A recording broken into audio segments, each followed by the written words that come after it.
All right, are you ready to proceed? Okay, all right.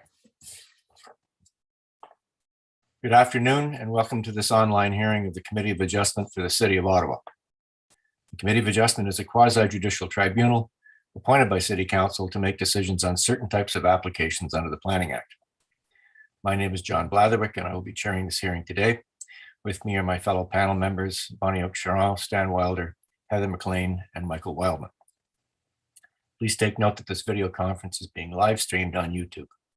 The video will be archived along with today's agenda on the city's website.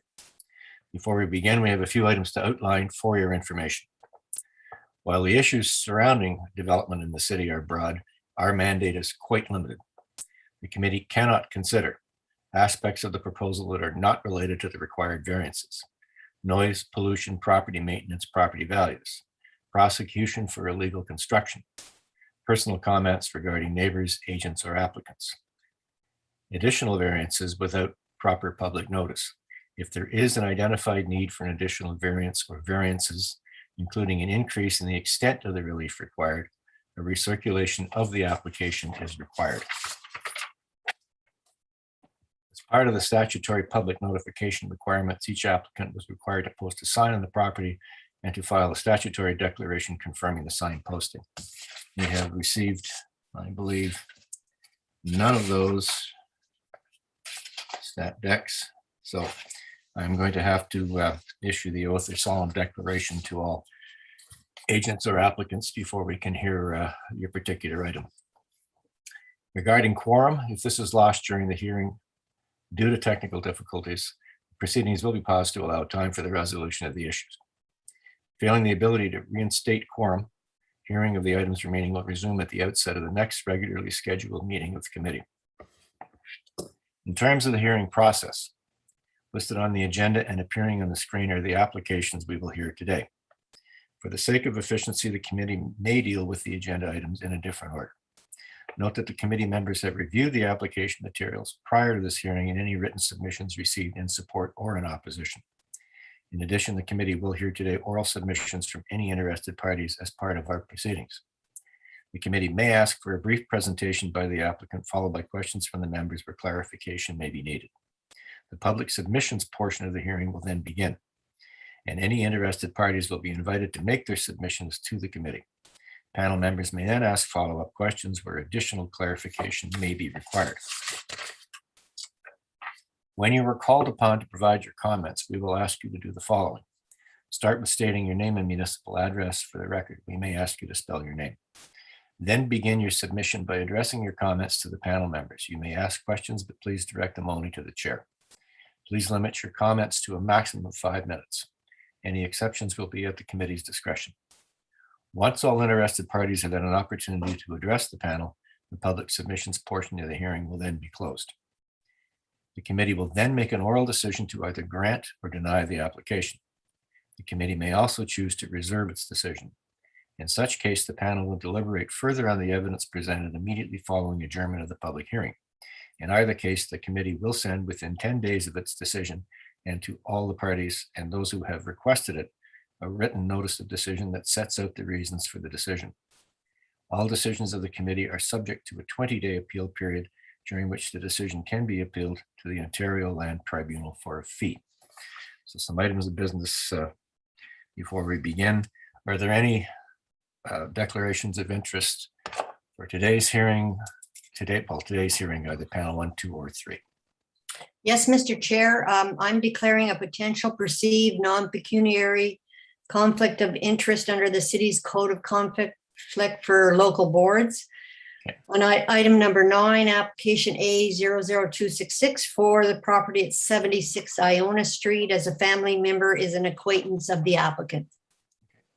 Thank you, Ms. McLean. Anybody else? No, all right. Confirmation of minutes. We have no minutes to confirm. We will now deal with the adjournment requests for today's hearing. And there are a number of them. The first request for adjournment is item number 1 on the agenda, 284 Churchill Avenue North. And this adjournment was requested by the planning department because there are additional variances required as streetscape character analysis and other things. Is the planner available?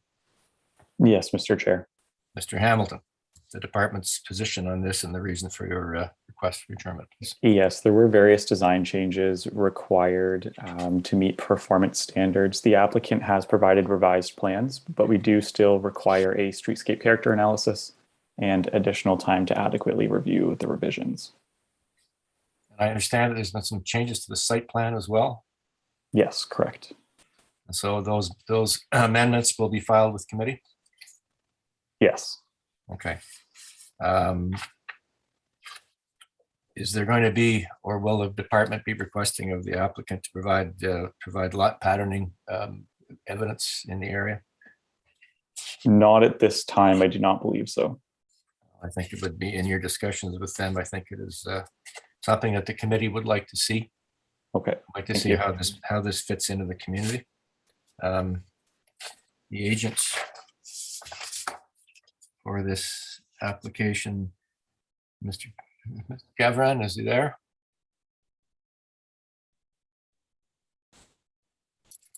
Hello. I don't know if you can hear me. Yes, we can hear you, Mr. Gavran. Your address, please, for the record. For the record, the project address is 284 Churchill Avenue North. Okay, you're aware of the department's position on the requirement for an adjournment? Yes, we spoke earlier today, so I understand. Okay, so we will adjourn this. I think it's best to adjourn this application sine die. And it'll be back on the agenda at some point. The agendas are starting to fill up. So I would suggest that you move relatively quickly on this if you wish to have this heard this year. Mr. Wilder, you had a comment.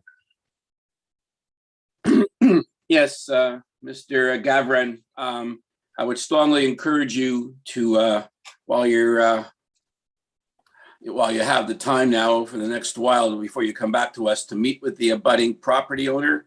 It's not a requirement, but strongly, and in this case, encouraged in terms of the matter of the grade and other matters that have been raised by the abutting property owner next door to you and others on the street. So I would suggest you take a look at the letters that have been submitted by neighbors and speak with them and try and address some of their concerns before the next meeting. Thank you. All right, all in favor of adjourning this application sine die? The application is adjourned. Next application that's up for adjournment is item 2 on the agenda, 556 Golden Avenue. And it's an application for a minor variance to permit a reduced rear yard setback for the construction of a screened-in porch at the rear of the existing detached dwelling. And the adjournment has again come from the planning department. It's planner there. Yes, Mr. Chair. Could you articulate your rationale for an adjournment request, please? Unfortunately, minor variance was missed for the rear yard area. While the planning department has no concerns with the development, unfortunately, the recirculation will be required. Okay, all right. And the applicant's agent is there. Yes, hello. My name's Yasmin Kalik. Thank you, Mr. Chairperson. I'm actually the owner of 556 Golden Avenue. Okay. I'm the applicant. I would actually like to request that the committee does hear the application today. One of the reasons for adjourning was to allow for the second minor variance to be submitted, which I actually did electronically on Monday. And secondly, the second minor variance is actually not substantially from the first one. The first one was rear yard setback, and the second one is the reduced rear yard area.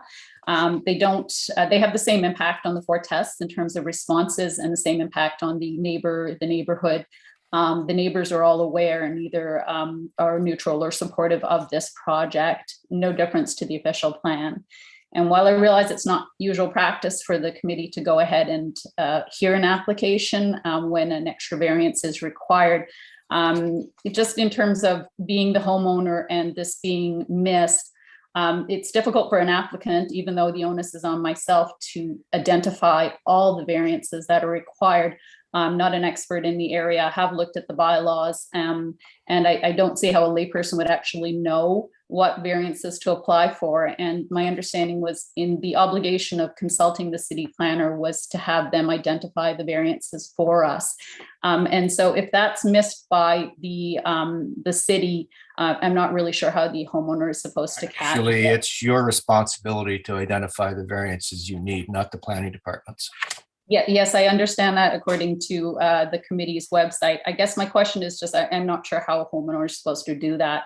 So I guess I wonder in terms of the resources and time of the committee, myself, the personnel for the city, if we were to go ahead and delay this, it might be better use of time and resources if we were to pursue this today. I'm ready to present on both minor variances, happy to do that. And in the alternative, if the committee is not willing to go ahead and proceed today, I would ask that maybe the committee would consider waiving the fee, because right now the fee that I have submitted is $2,559 for the variance, which would have been the same had I known it.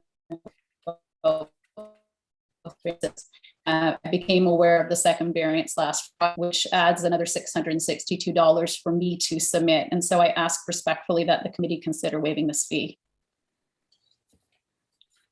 You heard the opening address from the committee regarding the the need for a recirculation if there are additional variances required. That Yes. is our policy, and that's unfortunately exactly what's going to happen here. So there will have to be a recirculation fee filed with this. You are certainly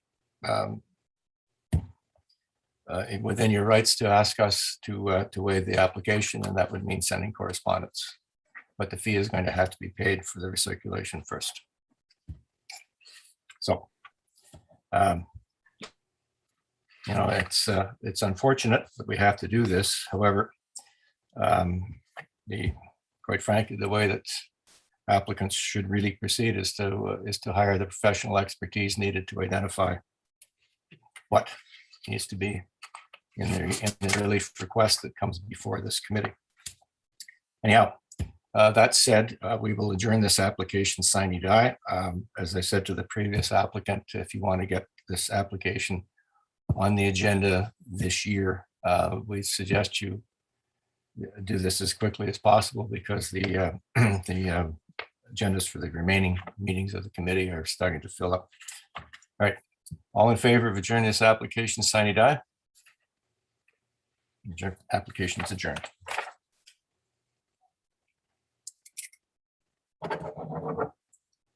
The next item that comes before us for adjournment today is item number 489 St. Patrick Street.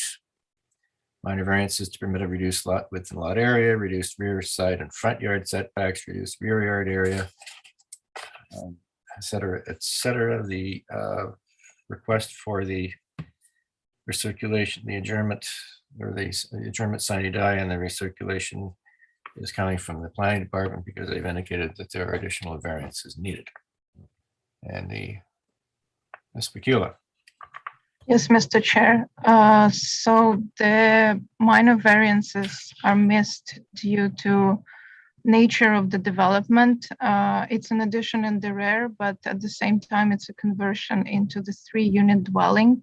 And it's also in the heritage register. And according to the provisions, R4 provisions for 3-unit dwellings, the minor variances will be required for the facade fenestration and setback of the facade. Okay. Smith is the agent for the applicant. Just to respond, I believe there's only one required because I'm not sure if the planner noticed that like the addition at the back is quite far back, so it meets the requirement for the setback. So I believe we have the 20% facade setback. We are currently discussing it in the team if it can be considered a setback as you're intended to. Yes, I will follow up with you. It is, and also it is on the Heritage Registry, and to like the requirement for the glass facade would mean like losing the intent of the historic building, which we were trying to preserve and reuse. We are looking at the possibility of all glass at the addition at the back, which is also, you know, considering that as part of the facade. We definitely agree for an adjournment. That's no problem, but we would prefer if we could hear it sooner than it is required with sine die application recirculation.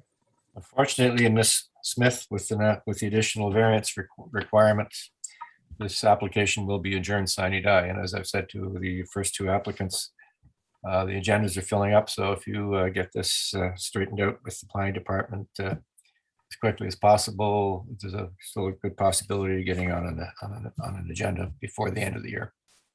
Can I just clarify if there's no variances, if we're able to solve it with changing to the elevation drawing? Is it still sine die adjournment? It's been indicated to us by the planning department an additional variance is required. So that's what's before us. And I'm afraid we're going to have to deal with that. So, all in favor of adjourning this application, sine die? Application's adjourned. Thank you.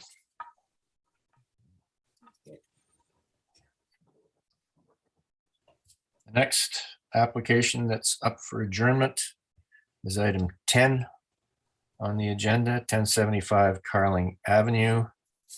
It's a consent to subdivide a property into two separate parcels of land in order to establish separate ownerships for a proposed retirement residence and a rental building. The application or the request for adjournment has again come from the planning department. Ms. McCullough, please articulate the request for adjournment.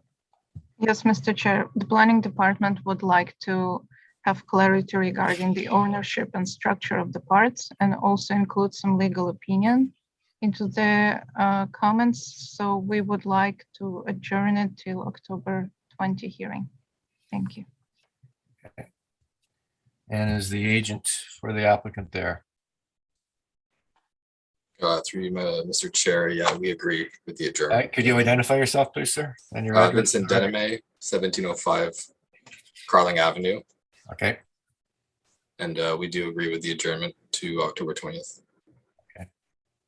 And what is planning asking you to provide them with? Clarity on the specific parts and their beneficial owners and the easements required to have joint use. There's a bit of confusion with some of the parts, and we're having a meeting tomorrow just to go over all the parts to make sure everything's crystal clear. And quite frankly, the committee needs that documentation as well, because we're the ones who are going to make a decision. And I think the last thing you want is us unclear on what you wish. Exactly. All right. And frankly, reviewing your documentation, we'd like a better explanation of exactly what you're looking for. A more detailed explanation would really be appreciated, and you have the time with the sine die application to get that done. I believe it's adjourned to the next hearing. Yes, It's adjourned Mr. Chair. We are requesting till October 20, yes. So you don't want a sine die? No, Okay. thank you. Do we have, Mr. Secretary Treasurer, do we have space on the on that hearing? Mr. Chair, I believe we can accommodate another application not requiring recirculation on October 20th. So October 20th is okay for everyone. All in favor of adjourning this application until the 20th of October? Application's adjourned. Thanks very much.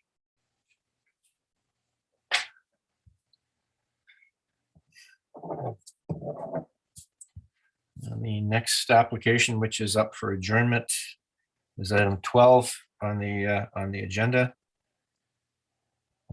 And this is 715 Mickinac Road.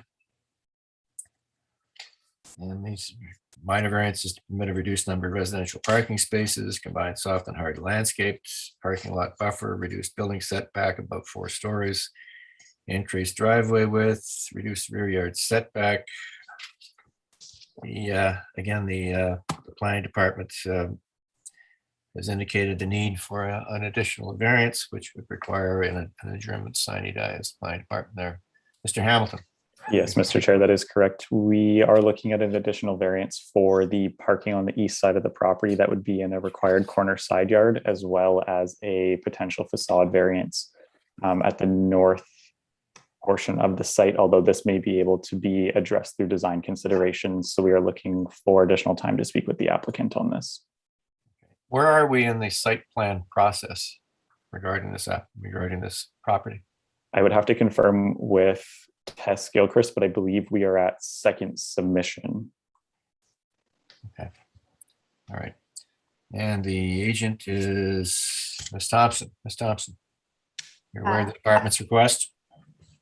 Actually, I'm not the agent. I'm representing the community association. Okay. Certainly, and not to interrupt, but thank you, Mr. Ms. Chair. Gilchrist, sorry about that. Yes, my name is Tess Gilchrist, and I'm a senior planner with IBI Group, and I'm here on behalf of Ottawa Community Housing today to answer the question. Yes, we are in the excuse me, second round of technical comments with the site plan application. So we're currently working with staff and the community association to work through those comments. So the timing of the minor variance application, we're just trying to finesse that and address some additional zoning compliance questions. Okay. All right. Thank you. Ms. Thompson. Hi, Jane Thompson, 524 Shen Way, on behalf of the Wateridge Village Community Association. We also made a request for an adjournment for the same reasons that have already been noted, and would be very supportive of an adjournment. All right. Well, because there are additional variances identified, this will be adjourned sine die. And again, if you can move this along relatively quickly, there's a possibility of getting it onto an agenda before the end of the year. Ms. Gilchrist? If I may, thank you, Chair. We've had some discussion with committee staff and planning staff about adjourning the application to the November 3rd agenda. And the reason for that is the timing of the site plan application, but also critical and very strict timelines with respect to funding, as this is an affordable housing project. Our policy is that if there are additional variances identified, the adjournment is sine die. Understood. If you deal with this in a relatively quick manner, you can probably get it onto an application before the end of the year. But I think we're going to have to adjourn this sine die because it is our policy regarding additional variances identified. Understood. The materials for note have been resubmitted as of today. All right. Okay. In favor of adjourning this application sine die? Okay. Application's adjourned. Thank you. And the final application we have before us for adjournment is item 13 on the agenda, 361 Winston Avenue. And this application has been requested by the agent of the applicant. Is she there? Yes, I'm here. Just get your name and address for the record, please. My name is Sareen Shahzadeh. Address is 240 Michael Copeland Drive. Okay, Ms. Shahzadeh, please articulate your request for the variance for the adjournment. We're asking to adjourn the application because an additional variance was identified by staff. Okay. We have already filed an application for the additional variance and paid the recirculation fee yesterday. So we ask that the application is adjourned to the November 3rd hearing. Well, it all depends on how fast the paperwork can be dealt with. This is going to have to be adjourned sine die because of our policy. Mr. Chair, if I may speak to that. Go ahead, Mr. Chow. So as Ms. Shahzada has indicated, the applications were filed yesterday, complete with payment of the recirculation fee. Mm-hmm. There is a statutory obligation in the Act for the committee to process that application and schedule it for a hearing within 30 days of receiving the application. I don't think it's unreasonable under the circumstances for us to ask you to schedule this to a specific date rather than scheduling sine die. There is no reason why this application can't be heard on November the 3rd. That's your opinion, Mr. Chown. However, we have a policy that says additional variances identified, the application is adjourned sine die with recirculation. And if things Mr. are handled Chairman, Mr. Chown, if things are handled in a relatively quick manner, you could very well get this onto the November 3rd agenda. We are required to adjourn sine die when additional variances are identified, period. Can you clarify for me when you say you're required to? You're required by It's what policy. legislation? It is the policy of this committee. And Thank that you was for that. adopted policy on this at the beginning of the term of this committee. Mr. Would the deputy treasurer be able to offer an opinion as to whether or not we would be able to get on for November the 3rd? All depends on how fast the paperwork is handled, Mr. Chown. Well, it's been filed. Okay, so you can very good chance you could get it on, but we're still going to adjourn this sine die until as follows our policy. Anyway, all in favor of adjourning the application sine die? Application is adjourned. Now I'm going to go to Mr. Chair, sorry to interrupt, but we do have a last minute adjournment request for items 5 and 6, 226 Crothers. do we have anything left on our agenda for today? 5 and 6. Okay, hang on.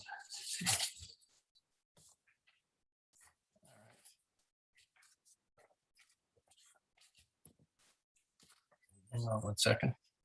All right, and who's the adjournment request coming from? It's coming from the agent. All right. It's 5 and 6.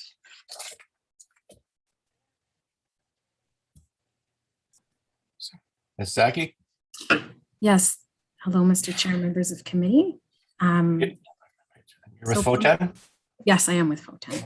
I'm with FOTEN. Reason for your request for adjournment? So upon careful review of the hydro comments that were received on Monday, October 4th, the development team has noted that adjustments are required to the proposed site plan. We did realize this morning, so we sent an email to staff, and we really do apologize for the last minute notice. We do have an idea of how these comments should be addressed. We didn't want to prematurely bring a plan before the committee. And upon preliminary review, it's our assessment that there won't be any additional variances requested. In fact, we may actually not need that variance for the reduced front yard setback. So we're requesting an adjournment.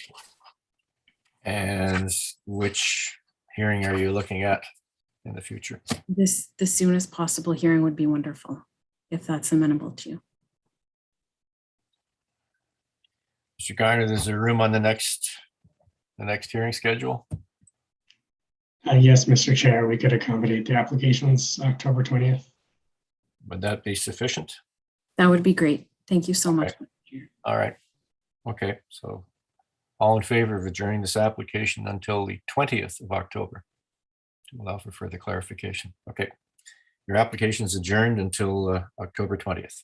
Thanks very much.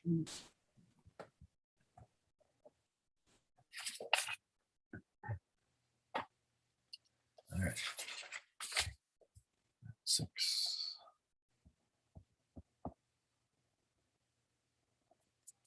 Just give me a second, folks.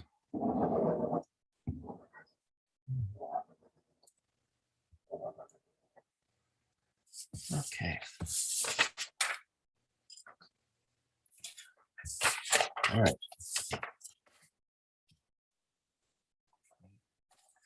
Now on to the hearing agenda, regular agenda, and the first application we will hear is agenda item 3, 463 A and B Hilson Avenue.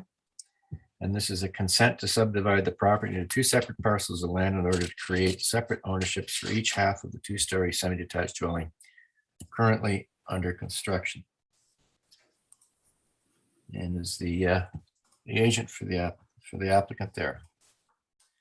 Yes, I am, Mr. Chair. My name is Identify Nathan. yourself and give us your address, please. My name is Nathan Patrician. I'm with Photon Planning and Design, and address is 396 Cooper Street. Okay. All right, and very briefly, please explain your request for the consent. I believe we submitted a presentation, if that can be.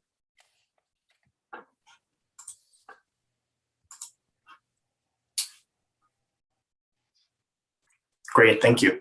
If everybody can see that. So joining me today, as I said before, my name is Nathan Patrician. I'm a planner with Photon Planning and Design. I'm here with my colleague, Jamie Poston, a planning associate with Photon, and the owner of the subject property, Michael Daly. I'm intending today to present the proposed consent applications for 463 Hilson Avenue. These applications are for reciprocal consents to sever the lot into 2 even parcels. And I think you'll find the nature of the applications are quite straightforward.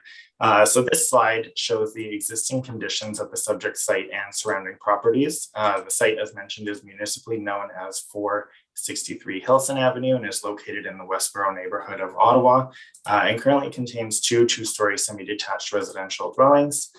These dwellings, as shown in the top left-hand corner, were issued a building permit on September of 2020, with construction beginning in October 2020, and to date are nearly complete.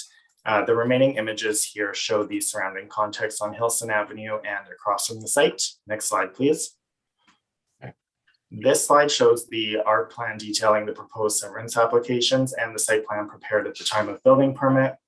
The subject site has a lot width currently of 15.24 meters with frontage along Hilson Avenue, and a depth of 44.2 meters and an area of 673.6 square meters. And as described on the art plan, the reciprocal consent applications seek to sever part 1 and retain part 2, and sever part 2 and retain part 1, which would create 2 equal lots, both with a width of 7.62 meters, fronting along Hilson Avenue, and an area of 336.8 square meters, with no change to the lot depth of 44.2 meters. Next slide, please.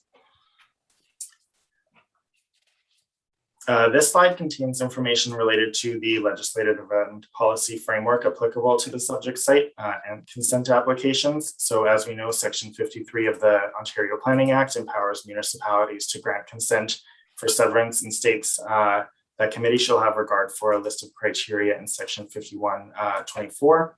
In a review of this, it's been determined that a plan of subdivision is not required due to the limited scale of the division, and the proposed consent meets all the criteria for division of land established in the Planning Act. Additionally, the proposed consent applications conform to the objectives of policies of both the provincial policy statement and the City of Ottawa official plan. Next slide, please. Finally, the proposed 2 separate parcels are both compliant with the residential 3rd density subzone S zoning provisions. Specifically, the consent applications will modify the lot width and area of the 2 parcels. A width of 7.62 meters is provided on both parcels, where 5.6 meters is required, and an area of 336.8 square meters is provided, where 165 square meters is required. Next slide, please. This concludes my presentation. Thank you for hearing the applications, and I'm happy to answer any questions as needed. I believe Ms. McLean had a question regarding a possible encroachment issue. Ms. McLean, please. Thank you, Mr. Chair. Mr. Patrician, it looks as if the proposed severance line will create an eave or wall encroachment overhanging part 1. Can you confirm that and then tell me how that will be handled? I don't believe that there are any encroachment issues here. My colleague Jamie may be able to speak more to that as well, but that wasn't identified by planning staff who have had no comments on the application. Yeah, if I may, Mr. Chair, perhaps the committee member could provide some more details on exactly what she's looking at, and perhaps we get the image up on the screen for the presentation that we could all look together. Ms. McLean? So I'm looking at both the draft reference plan and where that line, the proposed severance line, intersects the front wall. And if we could put up the photograph of the semi. So it looked like from the draft reference plan, the window, that roof over the window on part 2, the severance line will go through the overhang, and the overhang will be on part 1. So I just looking for some clarification that that's not the case, or if it is the case, how that's going to be handled. Understood. Mr. Chair, I wonder if staff can provide an opinion on whether the condition relating to the joint use and maintenance agreement would cover something like that.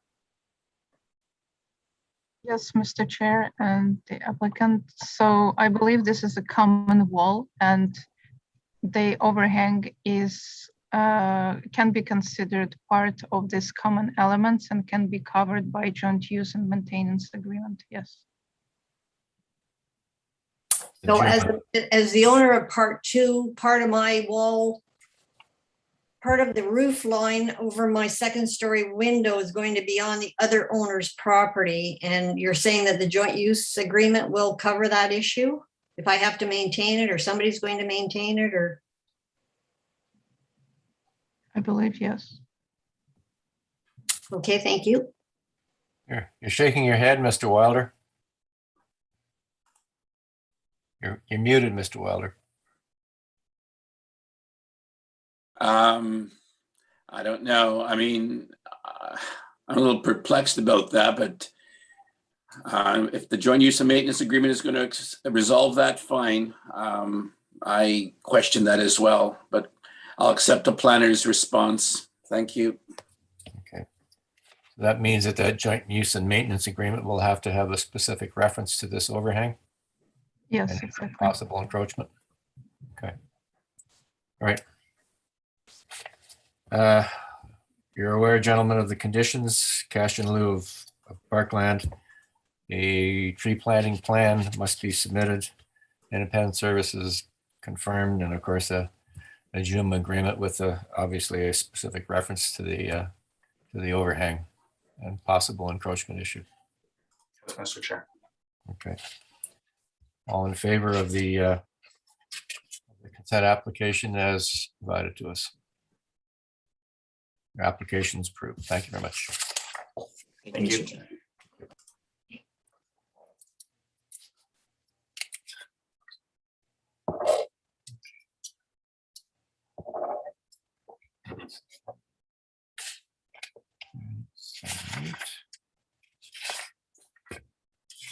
Second here.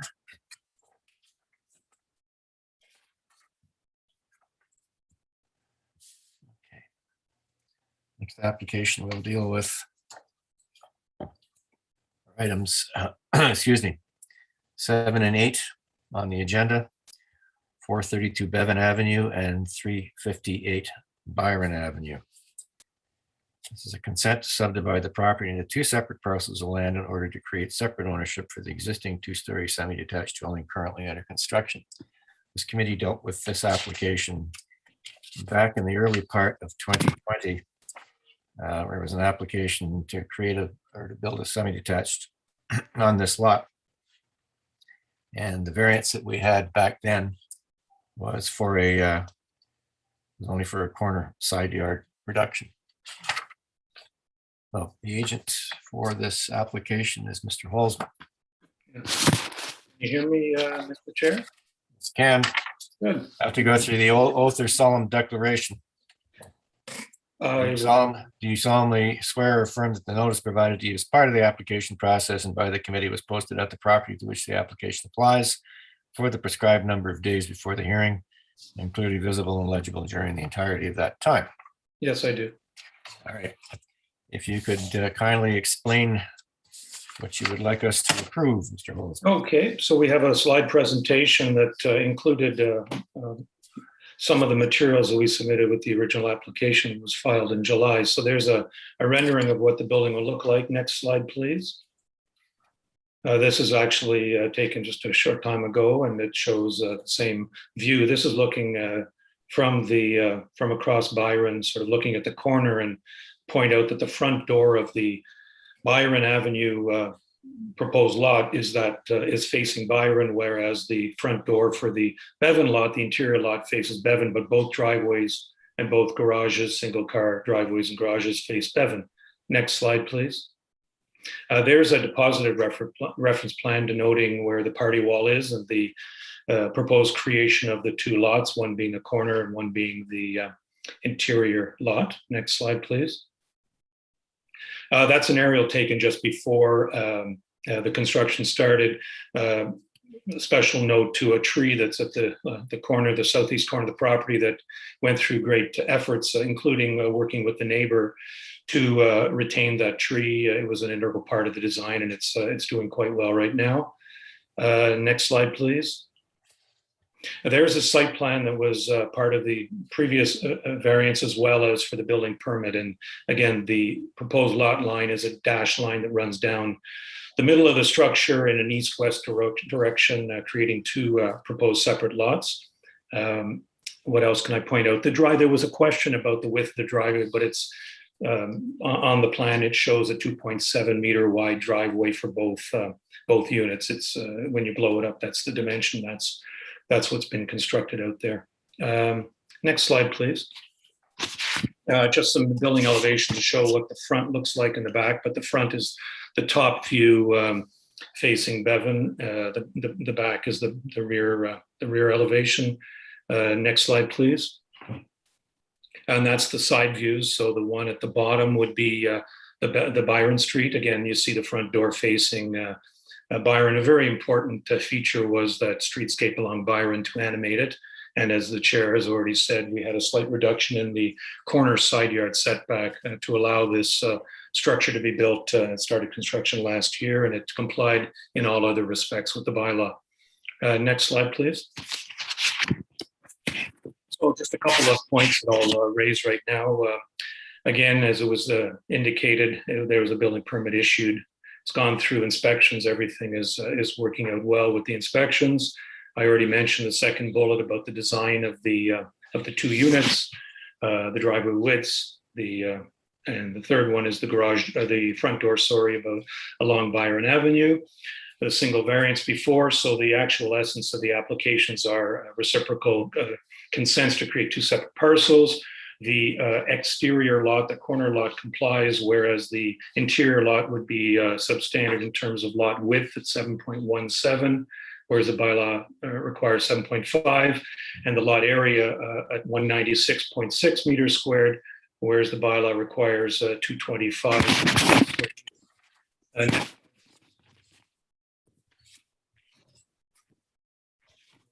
side.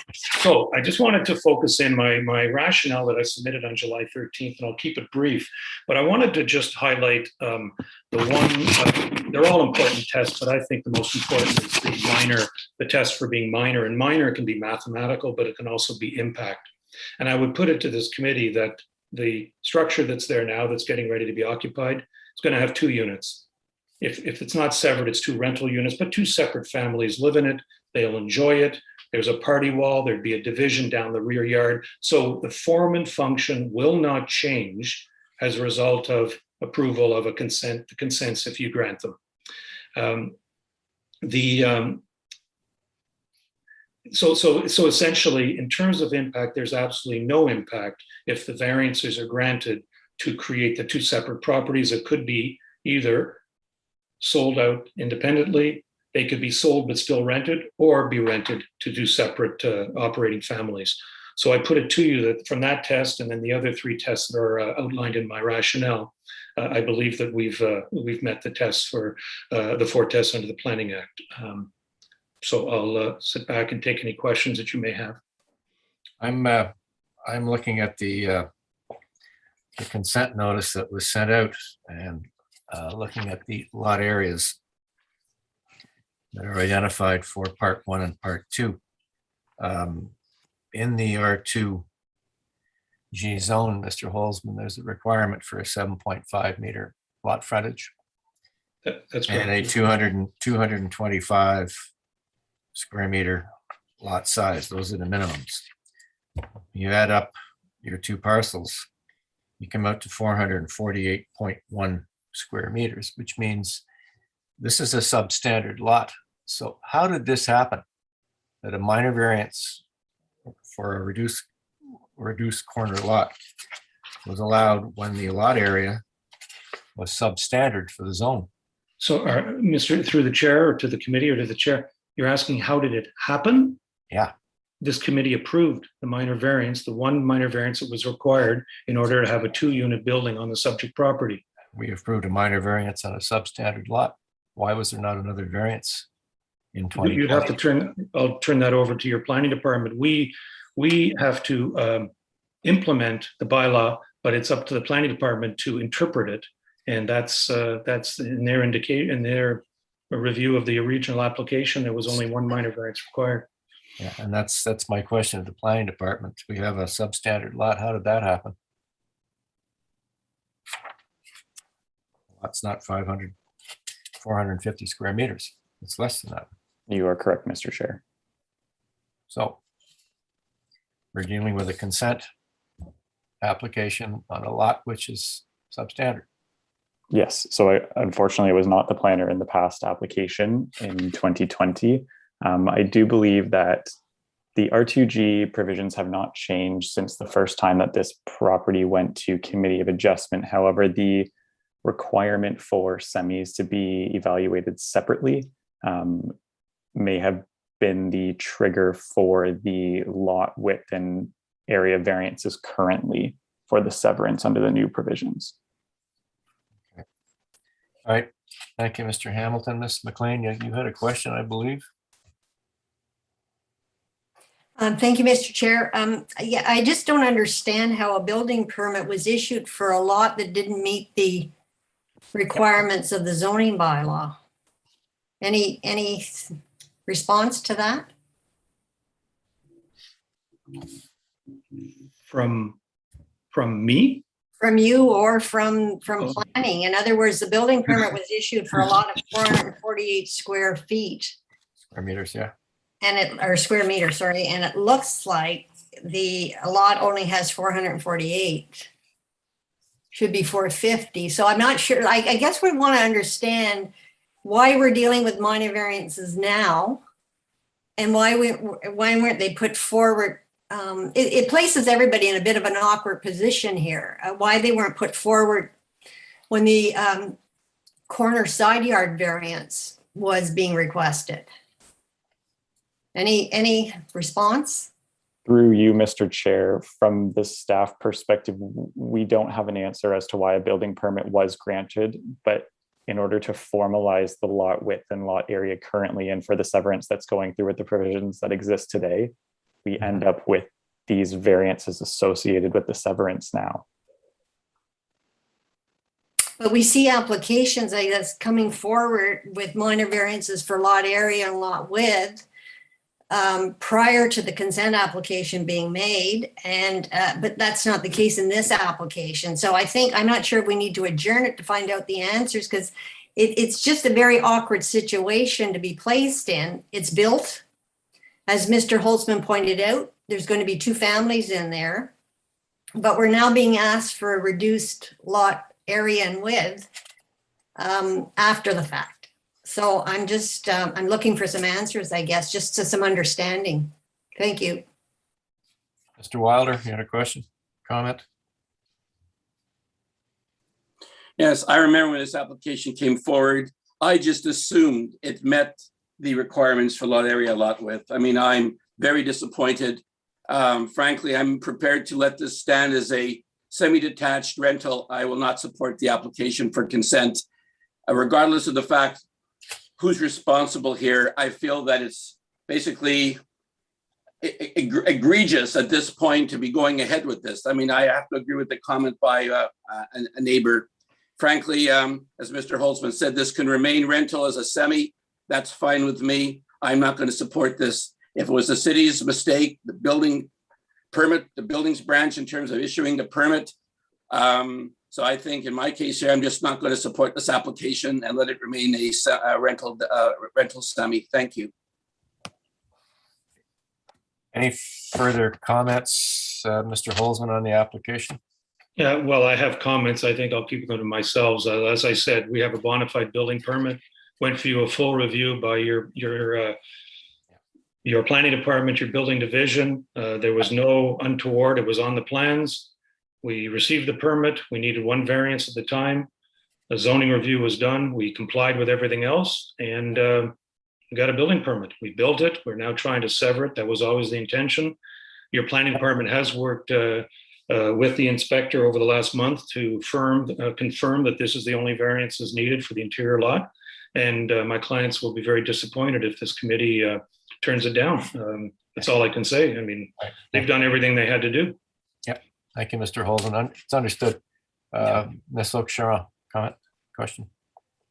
Thank you. I'm wondering if Mr. Holtzman has any other photographs to show us that would place the build in a wider context, either an aerial view now that it's built or a fuller street view, so that we can, it appears to be overbuilt and the lot coverage extreme. And I'm just wondering if you have anything else to show us.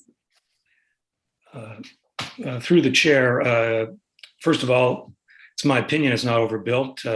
This committee itself granted the variance to allow the reduction of corner side yard, allowing for a 2-unit building on there. That's what's there.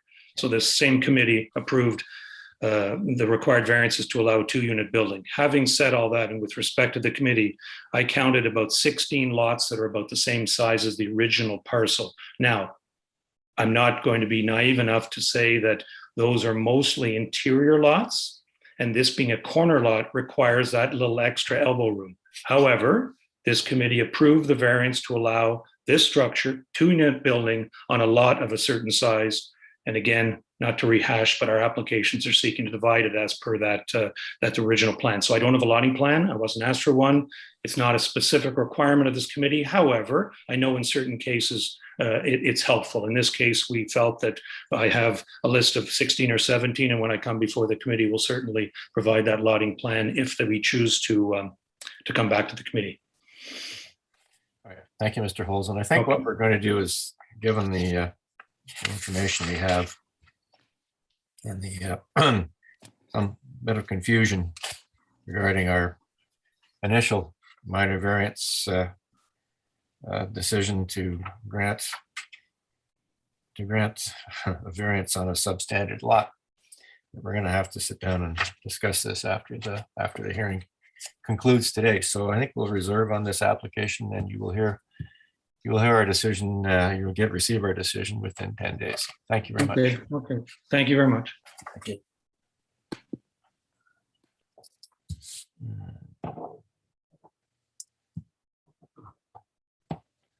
Item 7 and 8.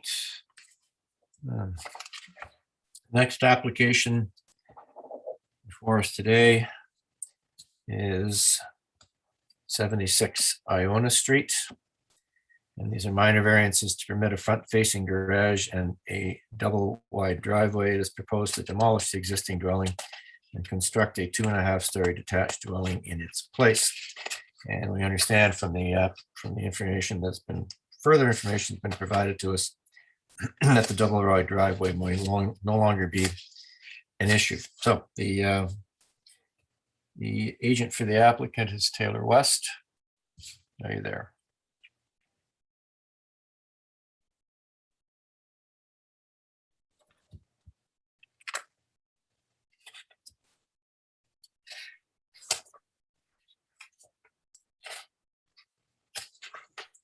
Good afternoon, Mr. Chair, members of the committee. Mr. West, for the record, your address? It is 240 Michael Copland Drive. Okay. And before we proceed, I have to administer the oath.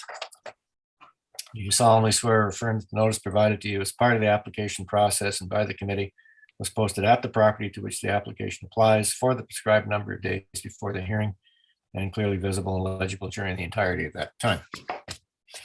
I swear. Please proceed, Mr. West. Thank you. I'd ask the coordinator, please pull up the presentation. Thank you very much for that. So the applications in front of you this afternoon are minor variance applications to permit a front-facing attached garage in the property municipally known as 76 Iona. 76 Iona is located in Ward 15, Kitchissippi. Specifically, it's located in the Island Park Wellington Village neighborhood.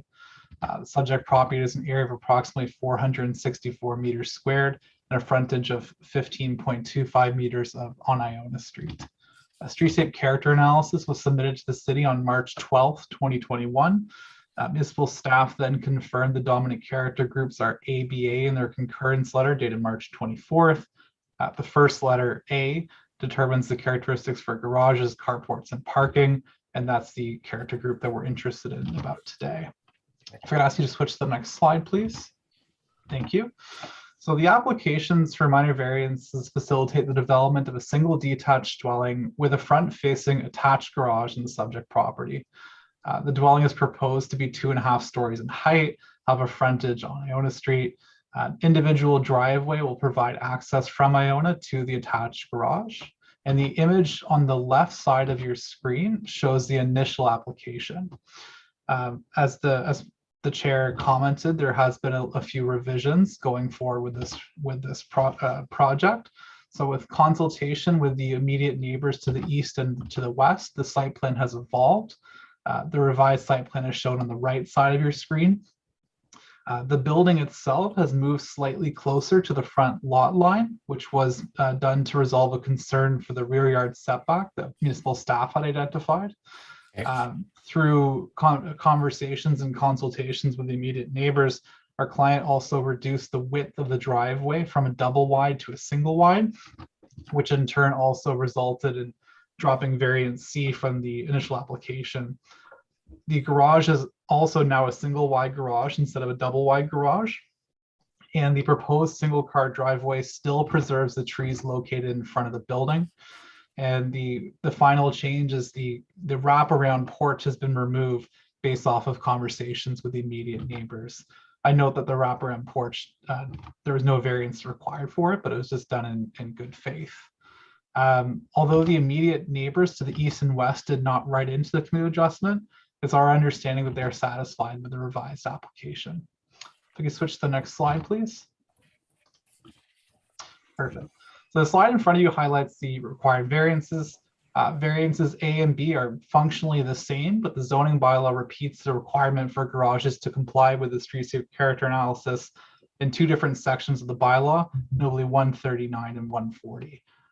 So in the abundance of caution, we've applied for 2 variances, though they essentially mean the exact same thing. As previously mentioned, we are removing variance C since we are reducing the width of the driveway to a single wide based off conversations. And I would just note that a single wide garage and driveway are permitted under the Streetscape character analysis. If you can switch to the next slide, please. Thank you. The slide in front of you is a rendering of the proposed development. The proposed single car garage has been designed to blend with the front facade and draw attention to the house instead of the garage. The coloring chosen for the garage blends with the building itself. The large porch on the left side helps draw attention to the front door, which is consistent with good urban design. The architectural style of the building has been chosen to blend well with other houses in the neighborhood. As you can see from the image in front of you, both mature trees are being retained as part of this development. We believe the development fits quite well with the character of the neighborhood, regardless of the results of the Streetscape character analysis. So before I speak to the rationale for the minor variance, I'd like just to present to the committee of adjustment what's possible as of right on this property. Switch to the next slide, please. So the subject property is zoned to permit triplexes and semi-detached dwellings. It's an R3 zone. Subject property is large enough to support the semi-detached development as of right. The slide in front of you is from the City of Ottawa staff report on the bylaw that implemented the new streetscape character analysis rules. The built form that's in front of you is large and blocky and showcases cars and parking when viewed from the street. Instead of cars being parked within garages, a notch is carved out of the corner of each of the semi-detached dwellings, and the cars are highly visible from the street. The slide preceding shows an example of what this type of built form would look like in real life. Switch to the next slide, please. Thank you. So the slide that's in front of you is a real life example of what the permitted parking layout would look like as of right. A development similar to this is permitted on the subject property. The built form shown in the image in front of you is not consistent with the character of the neighborhood in Iona, even if it's entirely possible as of right. And the following slide replicates what the built form for semis would look like on the subject property. Switch to the next slide, please. Perfect. So as I said, the slide in front of you shows the as of right development potential for semi-detached dwellings on the subject property with notches carved out to permit parking underneath the building. This as of right sketch doubles the amount of asphalt on the subject property compared to the proposed single wide driveway. With the proposed semi-detached dwellings in front of you, multiple cars will be visible from the street. This semi-detached as of right development layout would also result in the removal of the municipal tree in front of the western semi-detached dwelling, since the driveway would have to extend from the notch carved out to the road. As I previously said, that under the current proposal, there are no trees to be removed. Can I ask you to switch to the next slide, please? We'd also like to provide an overview as to the public comments that were received for this proposal.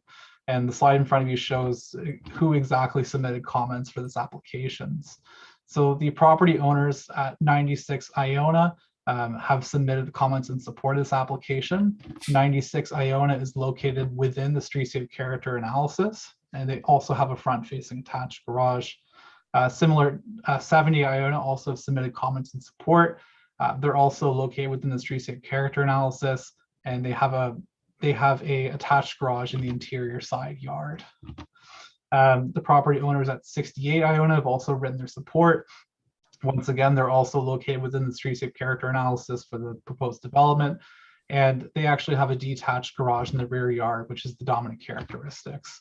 I'm not sure if the Committee of Adjustment is aware of this. We've also received a letter of support from the property owners at 100 Iona, which is just to the west of 96 Iona. That came in rather late, unfortunately. I'm not sure if it was circulated to yourselves, but they also wrote a letter in support. And similarly, they're also located within the streetscape character analysis group. So all the letters of support speak to the proposed development being consistent with the character of the neighborhood, regardless of the results of the streetscape character analysis. I would also note that there was one letter of concern received from the owners of 174 Faraday. And as you can see on the image in front of you, that this property won't actually be able to view the requested front-facing garage from their property, and they were not part of the streetscape character analysis. So with that in mind, I'll now go into the rationale for the minor variances. The first test is, the first test for minor variance is the general intent and purpose of the OP is maintained. Subject property is designated general urban area. And the purpose of the general urban area is to permit, quote, the development of a full range and choice of housing types to meet the needs of all ages, incomes, and life circumstances. So under section 2.1 of the official plan, which is the managing growth section, it states that infill and redevelopment will be compatible with the existing context or planned function of the area and contribute to the diversity of housing, employment, or services in the area. The requested minor variance facilitate development of a detached dwelling located within the general urban area, and there are no variances being requested with respect to building height, front yard setback, side yard setbacks, or rear yard setbacks. Proposed building is designed to be compatible with desirable characteristics of the neighborhood, as you can see from the letters of support that we've received from other in the streetscape character analysis. The proposed front-facing attached garage will not detract from the streetscape. The second test for minor variance is the general intent and purpose of the zoning bylaw is maintained. Subject property, as I said briefly, is zoned to residential third density. It's actually subzone I under the City of Ottawa zoning bylaw. And the requested minor variances facilitate the development of a detached dwelling, which is a permitted use under the R3 zoning. The zoning bylaw was amended on October 14th, 2020. This amendment to the zoning bylaw required the streetscape character analysis examines the location of garages. The staff report recommending approval of the zoning amendment detailed that in general, mature neighborhoods consisted of driveways on the interior side of the building with a garage either in the rear or side yard. The staff report for the zoning bylaw specifically states that, quote, infill on narrow lots, most notably the creation of 2 7.5 meter wide lots through a severance to enable a semi-detached dwelling, has consisted mostly of front-facing attached garages. Where the driveways are located towards the middle of the building, there is a tendency to create an appearance of a double wide driveway. At any rate, rather than a front facade dominated by a habitable living space facing towards the street, the facade of the house becomes oriented towards accommodating a vehicle storage first. So in reading through the staff report for the implementation of the zoning bylaw, the intent of regulating the location of garages under the new streetscape character analysis was to avoid situations in infill development on narrow lots, specifically 7.5 meters wide, which resulted in garages dominating the front facade of the house, and in particular developments where garages and driveways are located towards the middle of the building. And this is most notable with semi-detached infills. So the intent of the streetscape character provisions for the location of garages was to avoid streetscapes being dominated by garages on narrow lots and focus more on the residential building itself. The lot at 76 Iona is 15.25 meter wide, which is more than double the width of the lots of concern in the staff report. The garage of the proposed development is located on the side, towards the side of the building and is set back from the front facade. Proposed development has been designed to bring attention to the front facade through a setback of the garage, and the reduction to a single wide driveway and a single car garage also contributes to removing the garage as part of the front facade. So the requested minor variants are consistent with the intent of the new streetscape character provisions. Could I ask you to switch to the next slide, please? Thank you. The third test for minor variance is that the minor variance is considered desirable for the use of the land. The proposed variances for a front-facing attached garage are considered desirable as it provides a legal enclosed parking space. The existing detached dwelling on the subject property does not have a garage, and parking is located on the interior side yard, but actually encroaches into the front yard. Front yard parking is not permitted on the subject property, and the parking space for the existing detached dwelling is shown on blue in the image in front of you.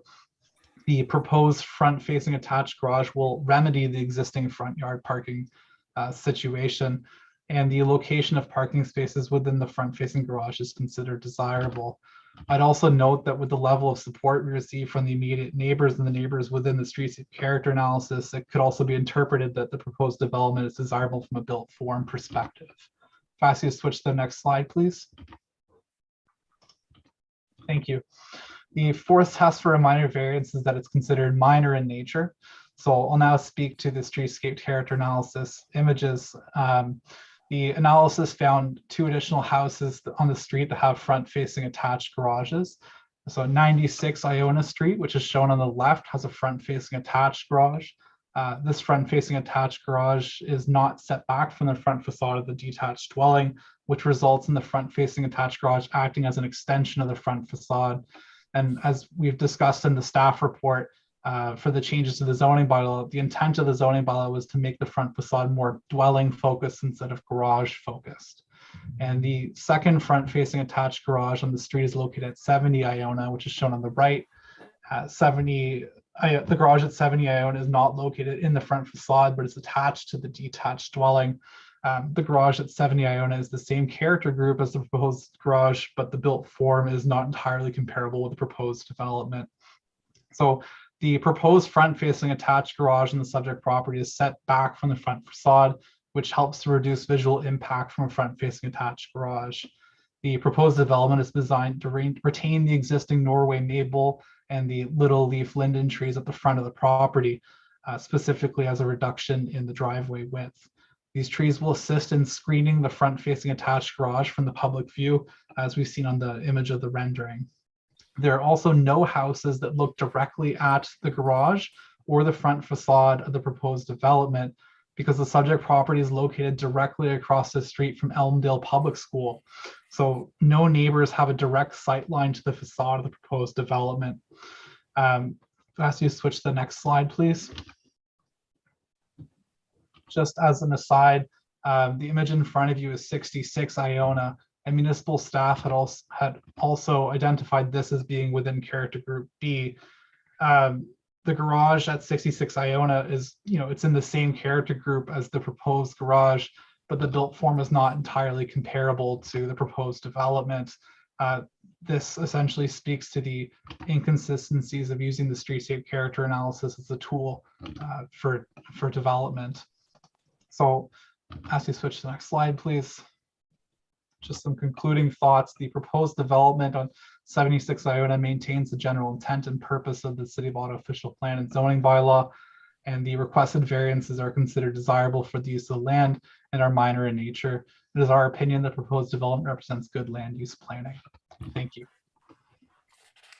Thanks very much for your application. You're aware that the planning department does not agree with you. We are aware of that. Thank you. And I think we need to hear from the planning department on this. I think, is it Ms. Pecula who's going to articulate the planning department's position? Oh, Mr. Hamilton. It is myself, Mr. Chair. Thank you. The original staff report was written in opposition to the variances for both the garage and the driveways. Since the driveway or the double wide driveway has been removed, the staff opinion in opposition still remains. The reasoning for this is the deviation from the streetscape character analysis. It is a tool in the zoning bylaw that essentially allows us to numerically identify the built elements on the street, specifically those houses immediately abutting the subject property. For these reasons, we feel that the proposed development, specifically the garage, would be deviating from the intent of the zoning bylaw.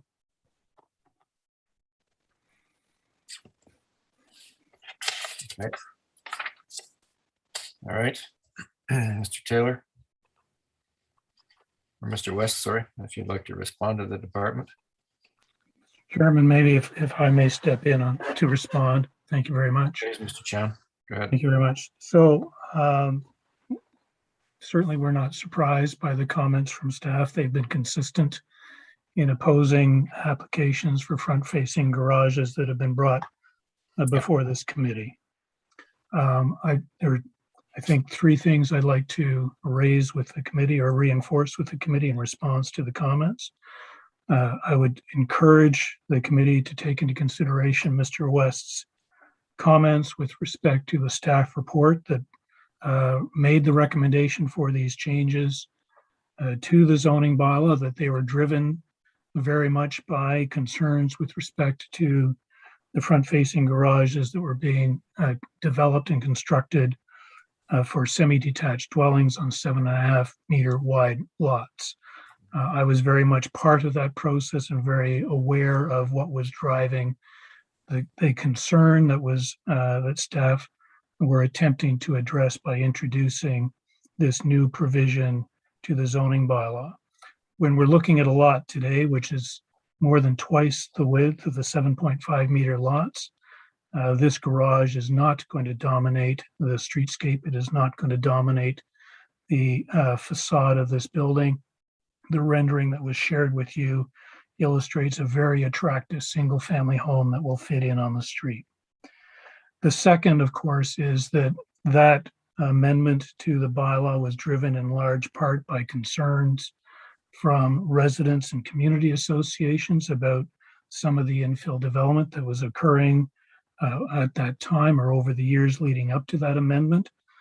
Our clients have worked hard and spent a great deal of time discussing this project with their neighbors. I think it's important for the committee to recognize their efforts and that there is, the letters of support that are before the committee today, that there are no letters of opposition from the neighbors, and in particular, our clients have worked diligently with their immediate neighbors to reach a design that is acceptable to them, as is demonstrated by the lack of any concerns or objections raised by the neighbors. And finally, Mr. Chair, I just draw your attention to a decision of the committee from February of this year for a similar application at 499 Hilson, where the committee made a decision to approve the variance request, in that case for a semi-detached dwelling, which resulted in 2 front-facing garages at 499 Hilson. And in that circumstance, the decision of the committee took into consideration the efforts of the owners and the applicants and the agent to work with the neighbors on that proposal. And in that case, similar to this application, the support was there from the neighbors for the application, and the committee approved those variances to allow 2 front-facing garages for a semi-detached dwelling. I think the application before you is similar and arguably may be a more attractive proposal for this street. I would encourage the committee to approve the application before you, and we'd welcome any questions you may have. I assume that the committee has the full set of revised elevations that and the site plan. I've seen the site plan. Okay. So we have all the evidence that we need to proceed. I think we need to, well, given the department's strong opposition to this application, I think we'll reserve on this application, and you'll receive your notice of our decision in 10 days. Thank you very much for the presentations.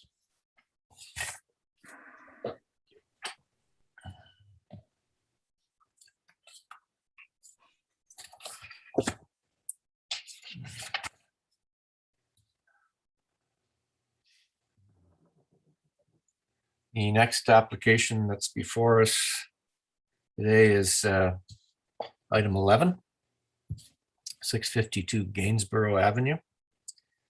And this is a minor variance to permit a front-facing garage.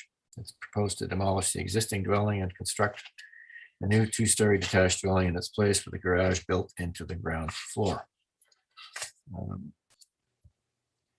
The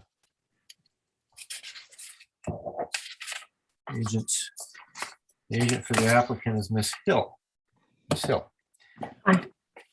Before we begin, do you solemnly swear or affirm that the notice provided to you as part of the application process and by the committee was posted at the property to which the application applies for the prescribed number of days before the hearing and clearly visible and legible during the entirety of that time? I do.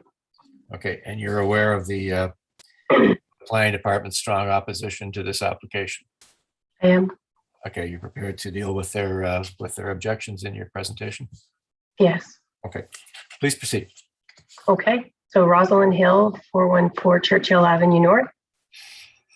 Here we go. Thank you. So this is the proposed single-family house for this property on Gainsborough. This is located in McKellar Park, or what some people think is the western end of Westboro Park, Westboro, the neighborhood of Westboro. It's a large area of neighborhood that's uniformly zoned an R10. So it's zoned for single-family housing only. And so the intent of the zoning bylaw in this area is not to regulate infill development or intensification. It's not to regulate intensification, it's to regulate either additions or replacement homes. So in this— sorry to interrupt. Sorry, Mr. Chair, can we get an oath sworn for this application? We just did. Okay, my apologies. Yeah. Please Okay. continue, Michelle. Okay, so this proposal is compliant in lot area, use, setbacks, height. We're proposing a single family house with a 2-car garage. The 2-car garage is zoning compliant in its width on this lot. And so what we're varying here is the streetscape character analysis, or the results the performance standards that result out of the streetscape character analysis. So the streetscape character analysis, and I'm very fortunate to have followed the previous presentation with lots of information about the streetscape character analysis. So it's a numerical analysis of the contextual, the immediate neighbors in context in order to determine patterns of development and therefore copy the prevailing patterns. And so as I move through my presentation, because we're using the 4 tests to measure the whether this minor variance of a streetscape character analysis result is appropriate. So we're thinking about it in terms of whether it's minor in nature, appropriate, and follows the intent of the bylaw and the intent of the OP. So I'm just going to speak first overall. The idea of having a single family house in a neighborhood of single family houses, of course, is contextually appropriate. And it's in the intent of the OP that we ought to have houses that kind of fit in with the context of the existing architecture and the scale and proportion. So we're certainly meeting that intent. And just though the new OP isn't yet in law, the part of its intent that I think would apply here would have to do with curb cuts. And we're meeting that future OP intent as well without increasing curb cuts. So what we need to zero in on here in order to make sure you have the right information to make your decision would be the question about whether the results of the streetscape character analysis, to vary them, whether that is minor and whether that variance meets the intent, the intent of the streetscape character analysis portion of the bylaw, I think. So next slide, please. This is the property with the existing house on it and the very beautiful oak tree in the front and the driveway on the side exactly in the same location where we propose to have a driveway. Next slide, please. So this is our site plan. You can see the dashed line, which is the existing house. So our house in footprint is a little bit bigger, but is kind of generally in the same place as the existing house with, as I said, driveway in similar location. We've been in discussions with the city forester to make sure that the work that we're proposing here can all be undertaken while still protecting that beautiful tree in the front. Next slide, please. So now we get to the nitty-gritty of the streetscape character analysis. So the way the analysis works, fundamentally, if you've got a lot, you're supposed to think about the 5 developments on the one side of it, the 5 developments on the other side of it, and then the 11 developments across the street. And if you think about it, it's kind of, you know, if you stood in front of the street, in front of the house and looked around, it's sort of all of those that are in that visible context, right? When you have a lot that isn't in the middle of a block with 5 houses on either side, the bylaw has elaborate and detailed explanations as necessary in order to still go through the numerical analysis, despite the fact that you can't pick up 5 on either side and 11 directly across the street. So in this instance, following those sets of rules, our streetscape character analysis took into account 19 lots, but all of them going to the south, none of them going to the north.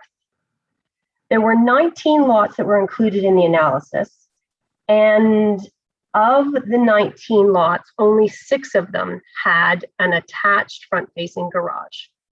The attached front-facing garage is a feature that we would like to copy.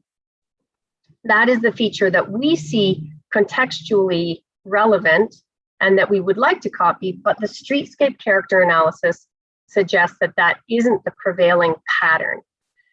However, those 6 houses that have that characteristic, as you can see on the map in front of you, are all very, very close to the subject property. So the subject property is marked with the star, across the street, there's a line of 5 houses that all have that characteristic, and then another one on the same side of the street.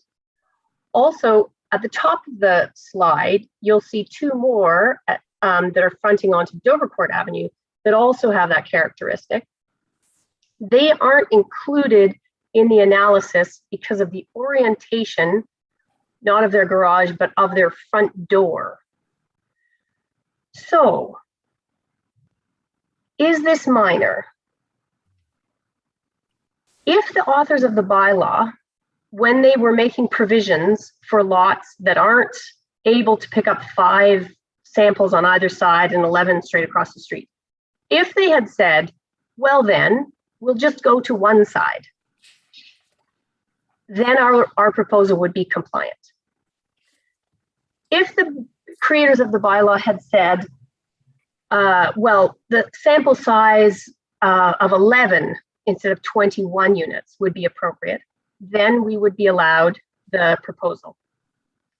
If the authors of the bylaw had said, well, no, more like 15 would be a good sample size, but they'd changed the rules a little bit about corners so that we could include the dwellings at the corners that are shown here, then again, also, we would be permitted the proposed development. So given that all of those numbers are quite close, I would suggest it starts to tick the box for minor. It's a numerical question, and the differences are not great. Intent of the bylaw. What really was at the heart of this streetscape character analysis? And really, I think it's having things fit in with their visible context. And in this context, when we follow the analysis and end up taking 19 lots going only to the south, we're including a whole lot of properties that really are beyond what you can see from this end of the street. So beyond what I would consider to be the immediate context. So let's take a look at some of the houses surrounding that have those attached garages.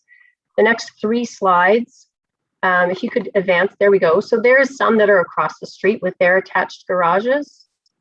Next slide.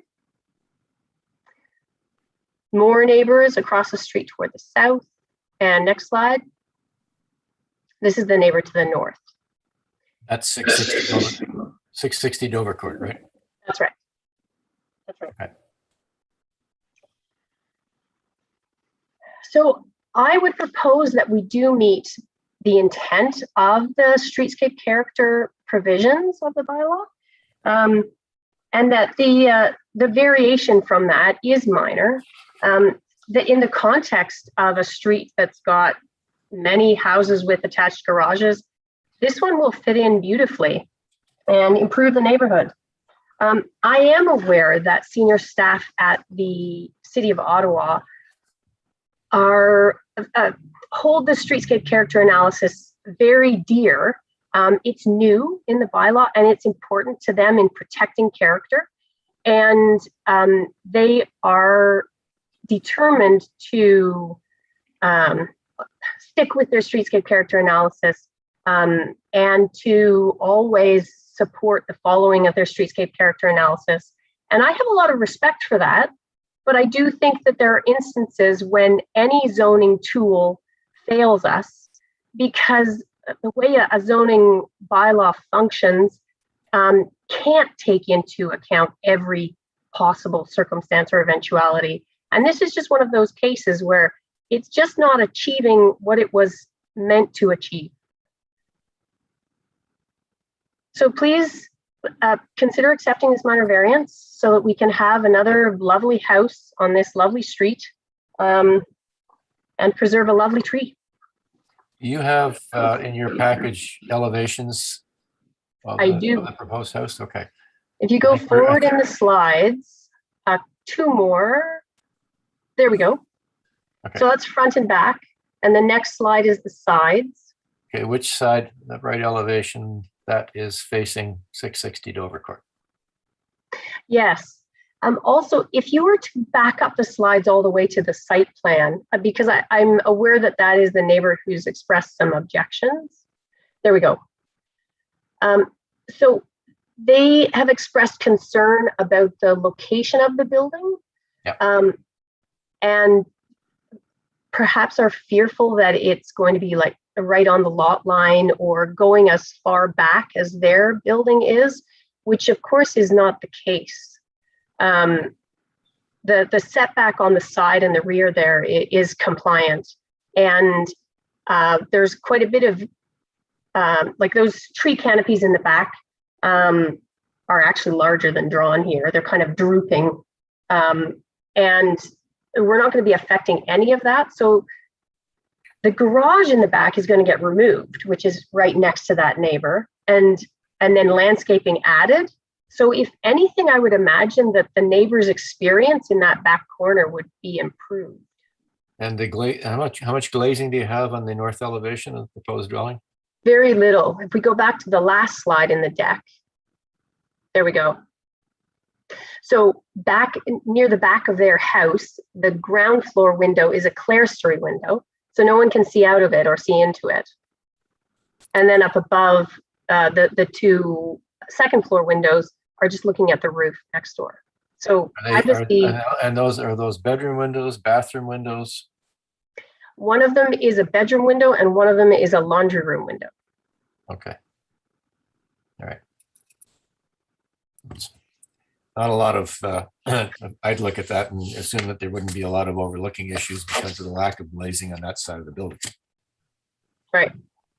Okay. All right.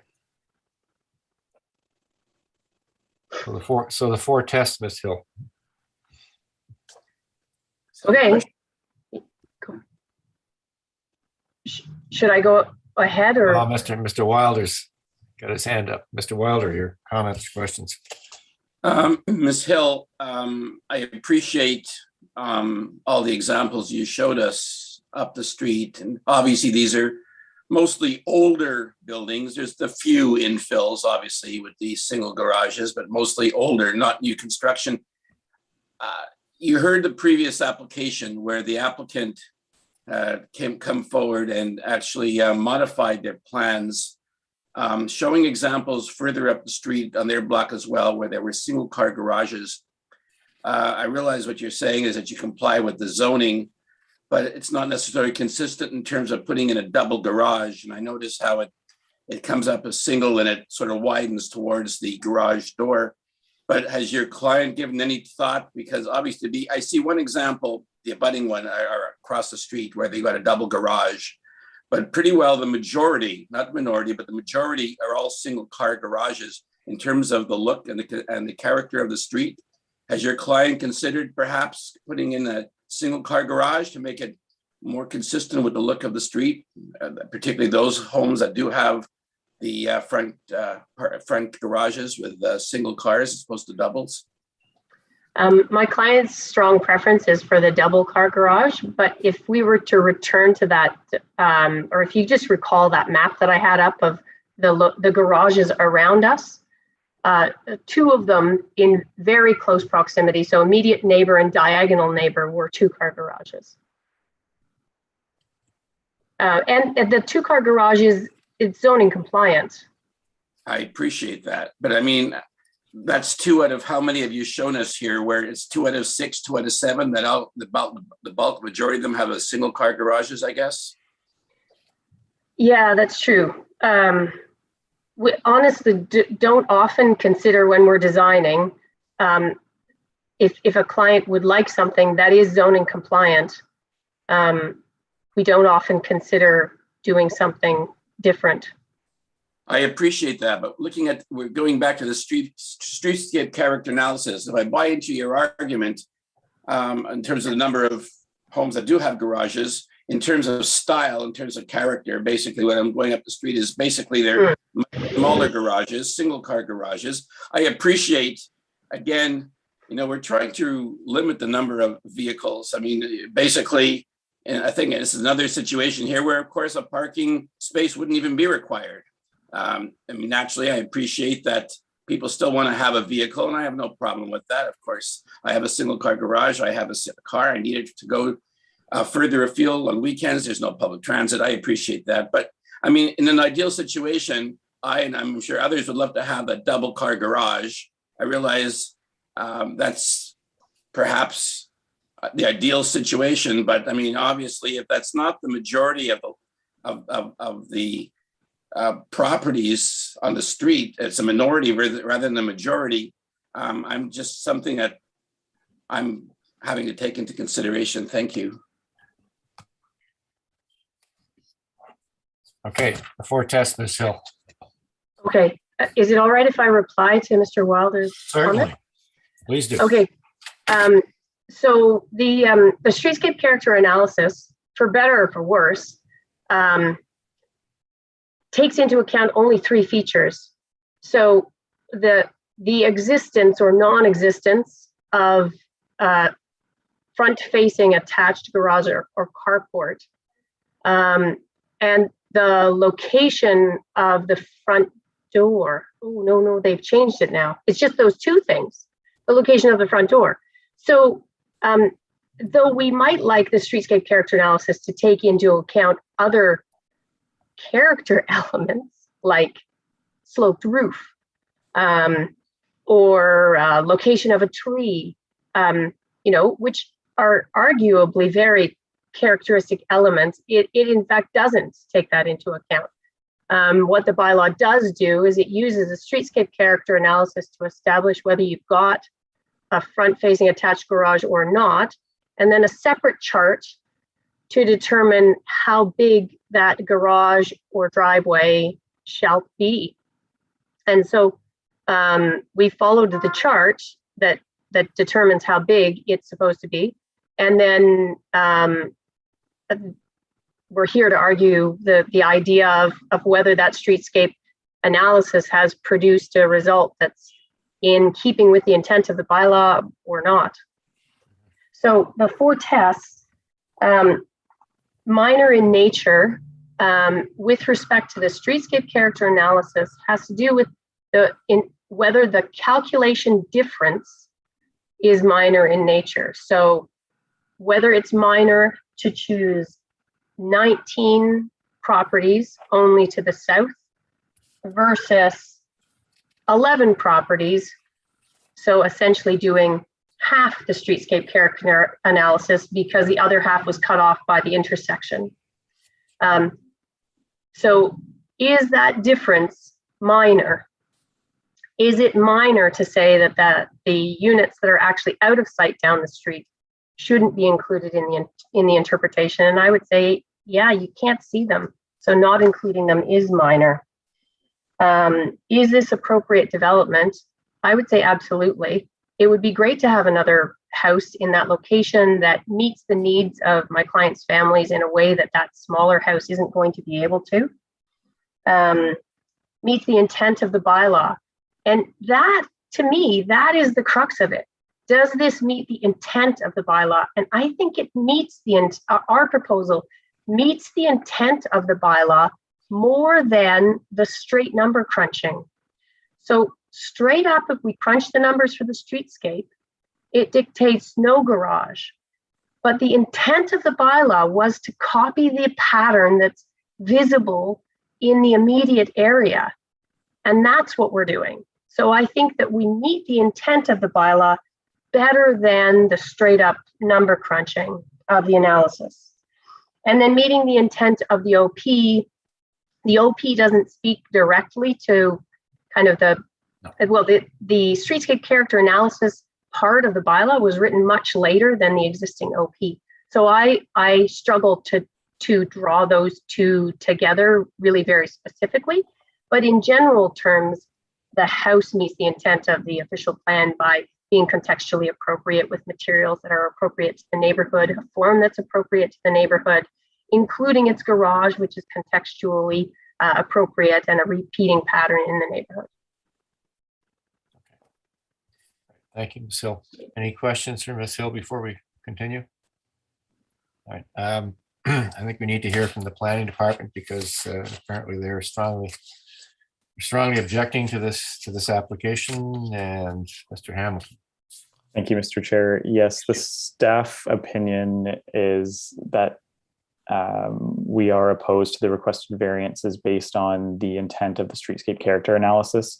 While it is a numerical evaluation of the elements on the street, the reasoning for the 21 lots is to holistically capture the entirety of the street and those elements, not just the ones that are immediately abutting or the first few that are immediately abutting.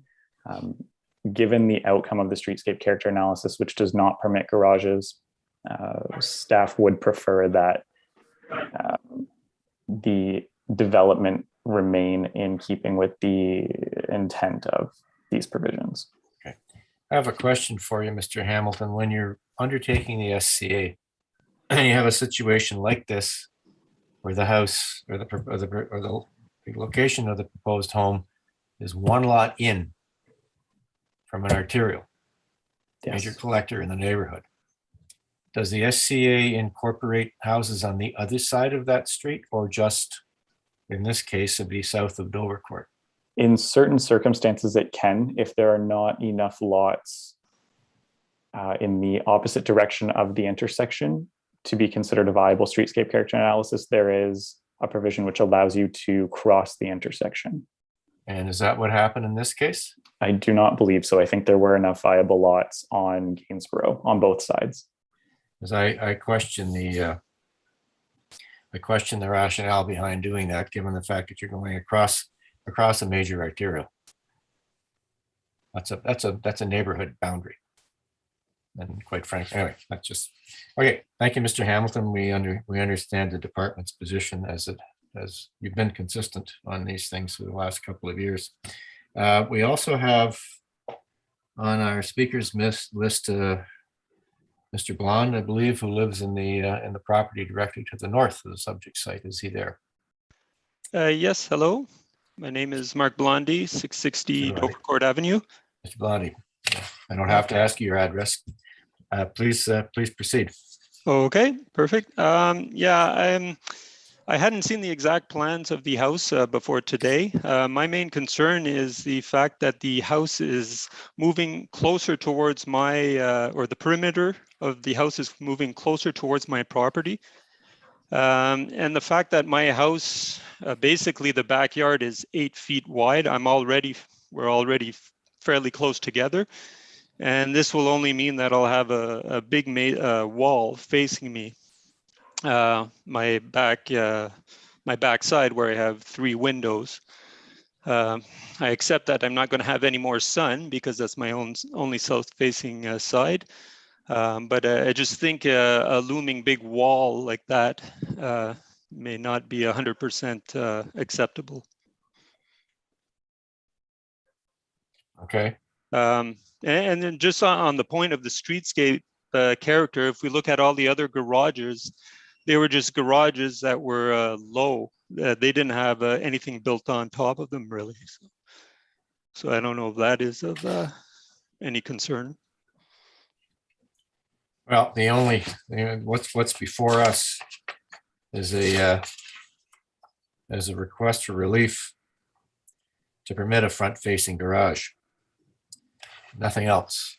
Okay, so the perimeter. No side yard, no rear yard, no front yard variances. The proposed dwelling meets the height requirement of the bylaw. You saw the elevation of the proposed home that's going to face the back of your house. And you've noted, and I think Ms. Hill explained that there was only 3 windows on that side of the house, 2 of them on the second floor, 1 a laundry room, which will be a temporary use, and 1 in an upstairs bedroom. The other one was high up on a wall. You couldn't see out of it. So, I mean, I really don't think that you have a significant concern regarding overlooking a loss of privacy and what is it, 8 feet deep because you're on a corner lot? That's your rear yard. Right. Yeah. You actually use that space as your rear yard, or do you use the part of your landscape that's on either side, on either end of your home? It's mostly on the other end. Okay. But I wasn't overly concerned about that. I'm just because the perimeter of that wall is moving towards my house. It's sort of it's kind of unsightly to look out my bedroom, out my kitchen window, and I see this big wall there. That's my main concern. I just wanted to note it. I didn't think it necessarily would make any difference. This is the time where you can, quite frankly, and Ms. Hill is amenable to obviously to talking to the neighbors. You may want to talk about how they're going to surface that wall of the house and whether materials could be chosen that would mitigate the impact of a two-story structure directly behind your home. Okay. That's certainly a discussion which I would and the members of the committee would encourage you to engage in with Ms. Hill. Okay, so if I understand, the perimeter of the side perimeters are not under consideration in this variance. No, not at all. They meet the house meets the setback requirements of the zoning bylaw. Oh, okay. So that's not before us. We're only dealing, quite frankly, today we're dealing with the garage. Okay. All right. Anything else? Nope. Okay. Again, given the department's strong opposition to this application, I think we should, as a committee, reserve and discuss this further at the end of the hearing. Okay. So what we'll do, Ms. Hill, thank you very much, is to reserve, and you will receive our notice in 10 days. Thank you. So stay here because we're going to deal with your last application. There's no sense in signing off. We can do this right now. Thank you. We still have to go through the solemn declaration though. All right, next application on the agenda, item 16, 87 Spencer, minor variances to permit a reduced lot area and reduced corner side yard. Proposed to demolish the existing single-family dwelling and detached garage in order to construct a new 3-story semi-detached dwelling. And this is returning to us from, I believe it was 1st of September. Anyway, before we begin, Ms. Hill, do you solemnly swear or affirm that the notice provided to you as part of the application process and by the committee was posted at the property to which the application applies for the prescribed number of days before the hearing, and clearly visible and legible during the entirety of that time? Yes, I do. Okay. If you would like to proceed, please. Okay.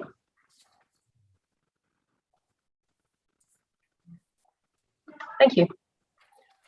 Okay, so this is a property that's located at the corner of Spencer and Huron, close to Holland and Scott. So we're a block away from Holland and Scott. And as you're all aware, this is a neighborhood that's the subject of much change in the coming years. So we're not all sure all the things that will be happening in this location, but very close to here, there will certainly be lots of changes coming. The next slide, please. Oh, and I didn't point out the transit stop, but I think we all know where that is. Here you can see the subject property on the northeast corner of Huron and Spencer. And I just have put up this slide to identify some of the anomalies of the location, just to be clear about context. So it's a property that is in an R3T zoned area of housing, a mix of singles and with a smattering of other uses, semis and triplexes and things. But this lot is abutting the TM zone that runs along Holland Avenue. So it's a transition location. It's also located on Spencer, and Spencer is a street that's running through this neighborhood and is abutted by the side yards of the other blocks as they go along. So unlike Huron that has houses fronting onto it, Spencer is receiving sides of houses. And as a result, over time, it's been developed with a bit of a mishmash. So some of the frontages onto Spencer are side yard kinds of, in the style in which they address the street, whereas others are front yards. There's also a greater mix of uses along here. So for example, diagonally across the street, you see a couple of semis. And And those uses are, the mix isn't a new mix. There's always been that mix. Next slide, please. Oh, you know, I'm sorry. Could you go back a slide? I failed to point out the setbacks along Spencer. That's another thing that's unusual about this neighborhood. So whereas there's a 3-meter setback in the underlying zoning, the existing condition is not at all that. So we've got these very small setbacks running along Spencer. Okay, next slide, please. So what we're proposing is a semi-detached dwelling that is very animated both on the Spencer side and on the Huron side.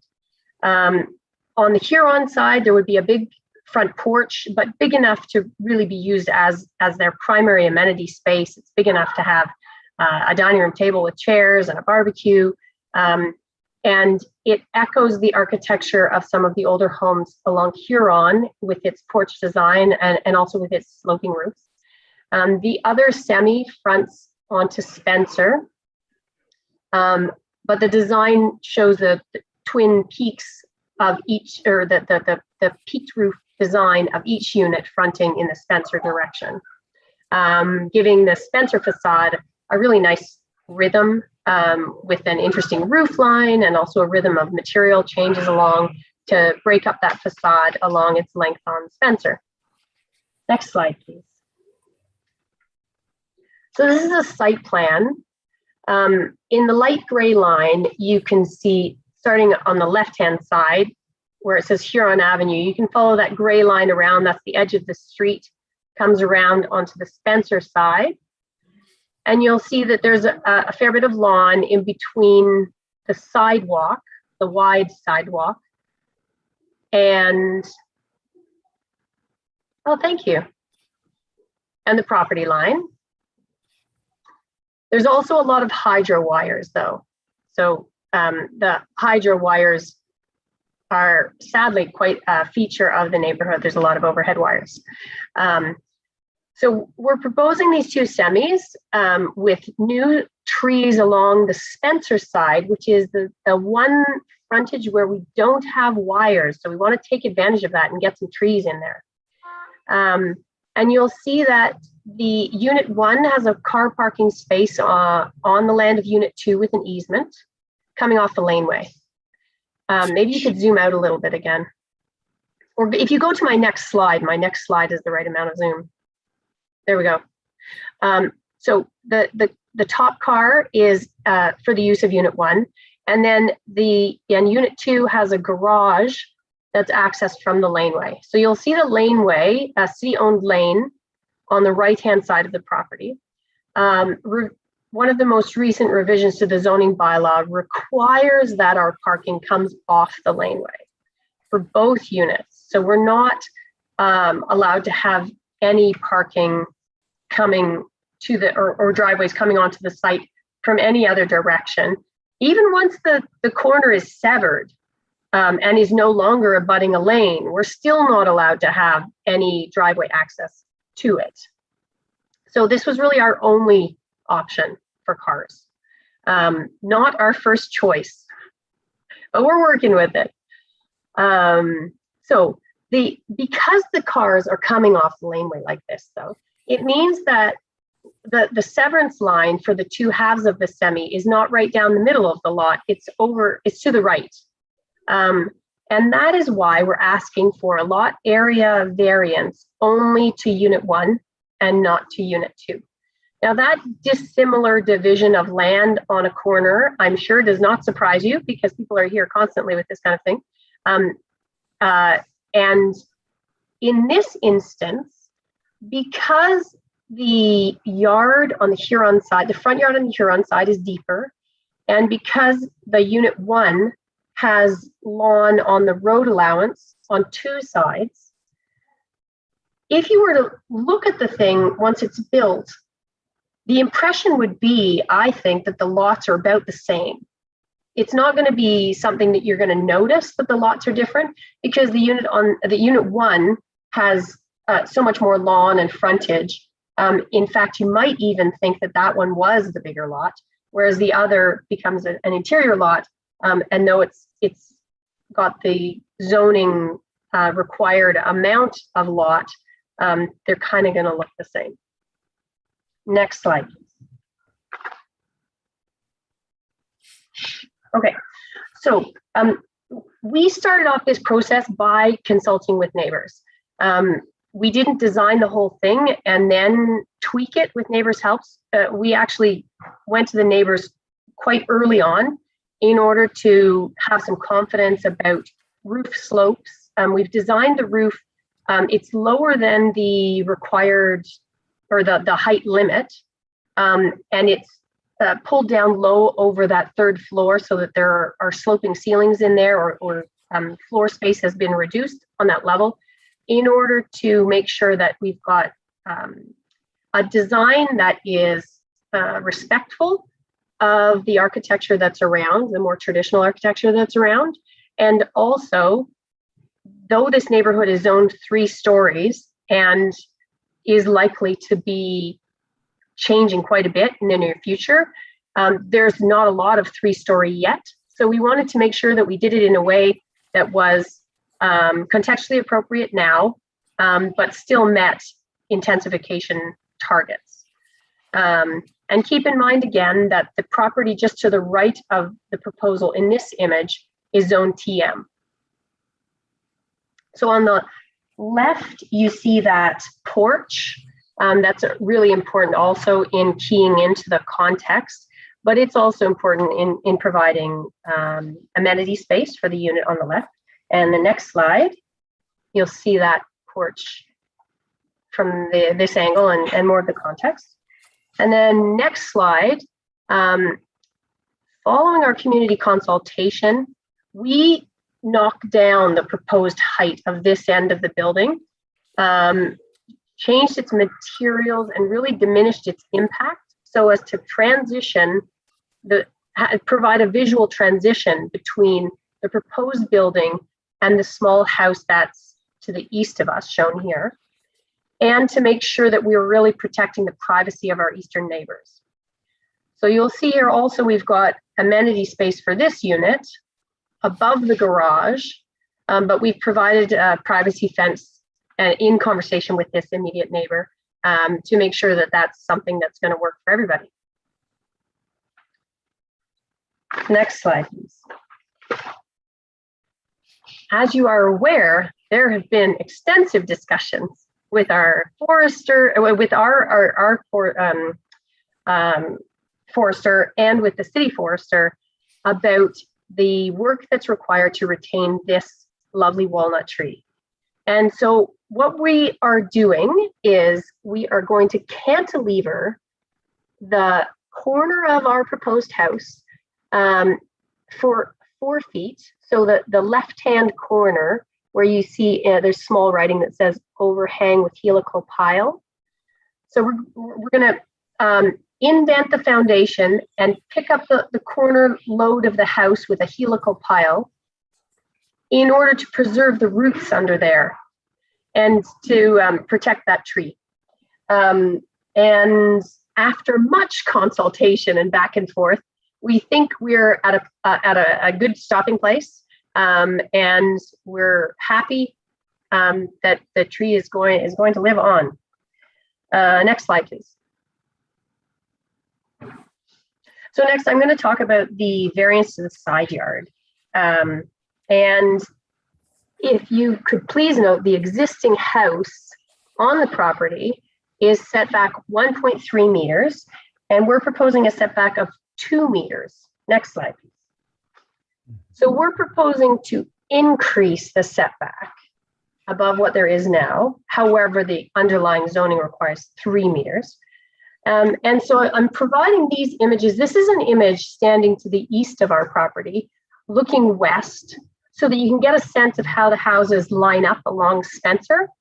And then if you go to the next image, you see from the west looking east, again, the same kind of thing to see how they line up. So essentially what we're proposing is what we think is a nice, happy, medium lining up along the street position for this setback, we think that it looks very contextually appropriate. It looks like it fits in. It's further back than the existing. If we were to set back the full amount of the bylaw, we would actually be out of character of the street. And we'd have a development that was comically skinny. Next slide, please. So that variance to side yard setback then, given the location of the existing house, we think it's quite minor and absolutely appropriate because it's achieving the pattern that's already there. The bylaw's intent for setbacks is to match what is existing. The averaging tool doesn't work in that context, but we are meeting that intent of matching what exists. And if we don't, then there's no opportunity for intensification here because we end up with a building envelope that's unusual. And then that would no longer meet the intent of the official plan. So next I'm going to talk about lot area. So our variance to lot area is 78% of lot area for unit 1. If we were to divide the building exactly in half, the lot exactly in half, which of course we can't because of the being required to take the parking off the lane. But if we did, we would actually have 89% of the lot area for both. But because it's dissimilar, we have 100% of the lot area for one and 78% for the other. And if you grant that variance, ultimately what you're allowing for is intensification. If you decide not to grant that variance, then it renders the property only developable in the form that it is, so as a single family home. And so it really comes down to a question of, is intensification in this location, does that meet the intent of the bylaw? Is it appropriate? Is it contextually appropriate? Certainly it meets the intent of the OP at this proximity to the transit station. But I provided this diagram to show you the kind of diversity of units that we have in the immediate context. And hopefully this will be of assistance in your decision making. So you can see that there isn't an existing mix. There also, the semis, duplex semis that are diagonally opposite the subject property are non-compliant in lot width. So they have enough lot area, but not enough lot width. So that's an example of, it's an older neighborhood.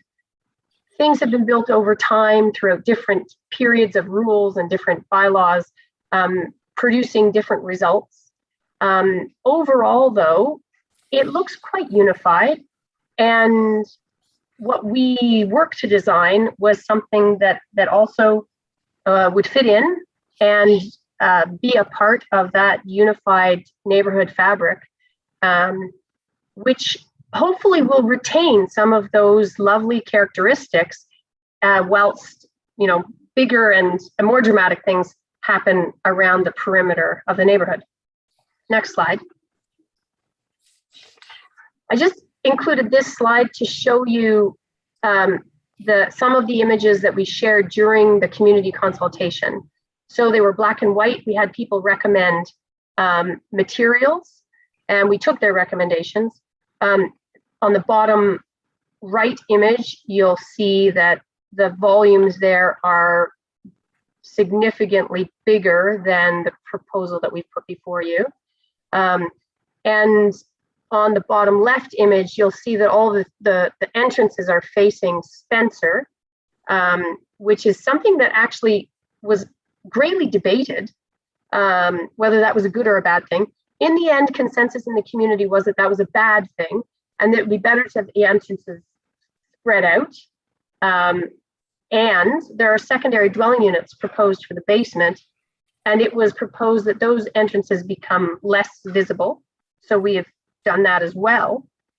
Also, It was proposed that the secondary dwelling units would be more contextually appropriate if they could be designed such that they could be a part of the primary unit or not.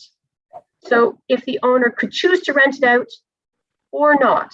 So we redesigned the units such that the basement joins into the main unit and can be divided off or not, depending on the preference of the user.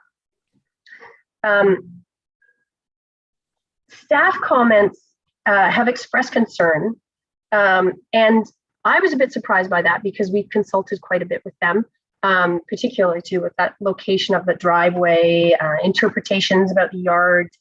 And so there's been a bit of email traffic about this, and it would be lovely if Mr. Hamilton could speak to this a little bit. But he has clarified that they actually are in support of the variance requests for the yard setbacks and the area. Their concern has to do with the use of amenity space. So that clarification was helpful. Next slide, please. We submit this shadow study upon request from one of the neighbors, but honestly, I don't think we learned a lot from it. The next slide. This is my last slide I'm going to speak to. So I'll just go through the 4 tests. The lot area variance, numerically it's small. It allows us to meet the intent of the official plan for intensification in well-serviced areas.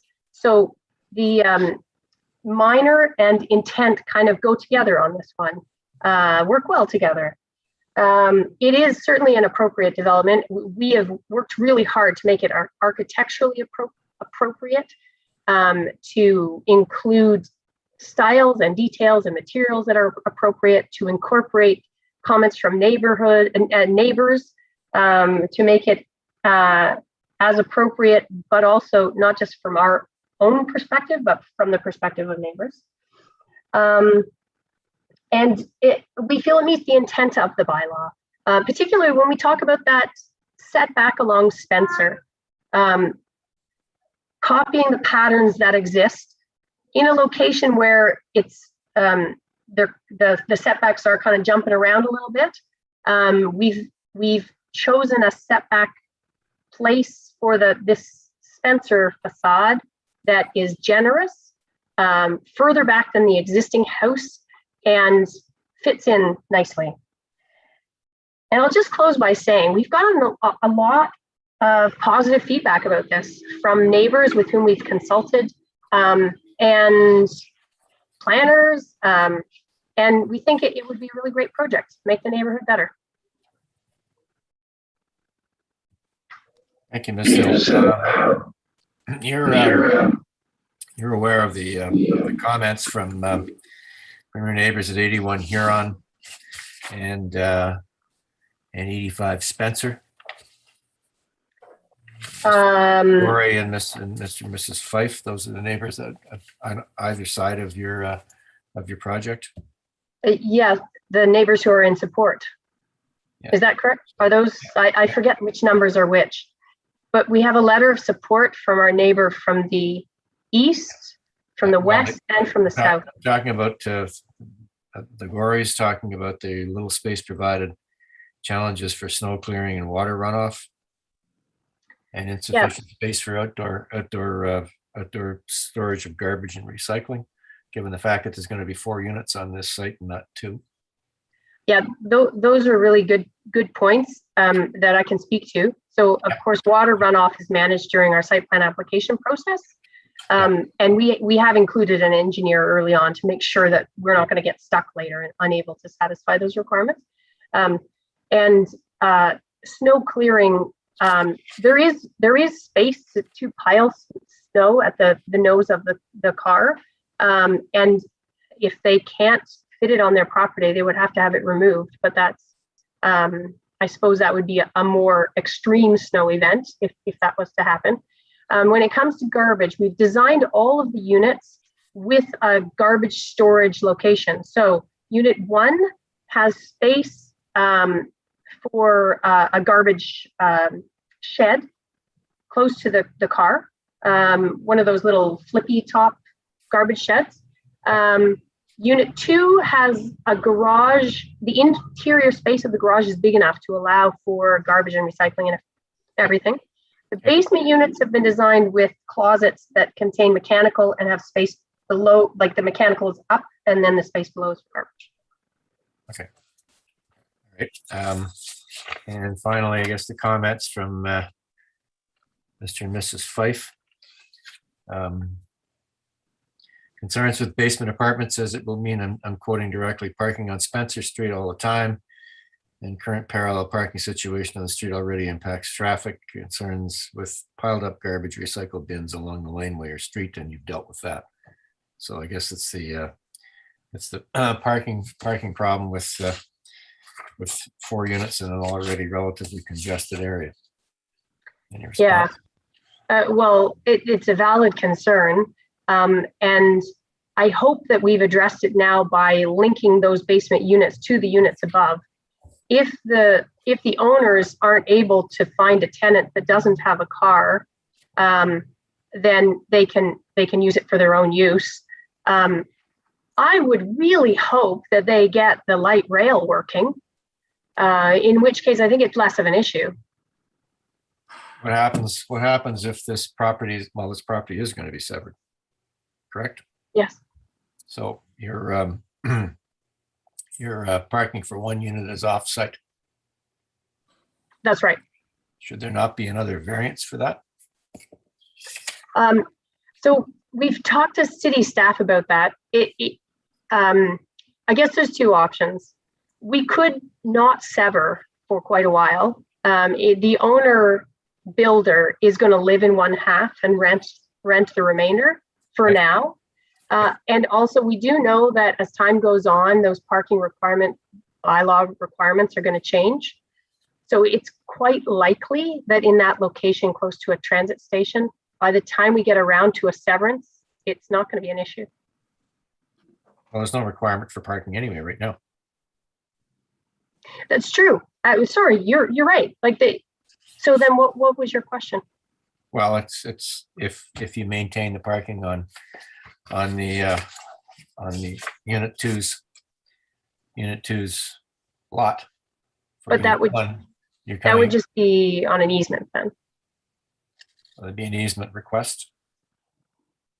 So that when we sever, we would have to establish an easement for that car. Okay, so that's going to result in another variance, correct? No. Okay. So we don't contemplate then that there will be a variance associated with parking for unit 1 on unit 2's lot. No. Okay. Because that's basically what the planning department has said. Future proposal to sever will require an additional variance to locate accessory parking on an adjacent lot. But it's not required parking. So to avoid that situation, you could eliminate the parking altogether. Correct. Yep. Yeah. Mr. Hamilton, your the department's position on this application, please. Yes, thank you, Mr. Chair. If I can just clarify on the parking issue before I state our concerns. Initially, the thought was that there would be a need for a variance come time for the severance that would actually require the variance to locate accessory parking on another lot. I do believe that given that these are semis, the 1 lot for zoning purposes does eliminate that need for a variance now. We have had that clarification and the easement would suffice.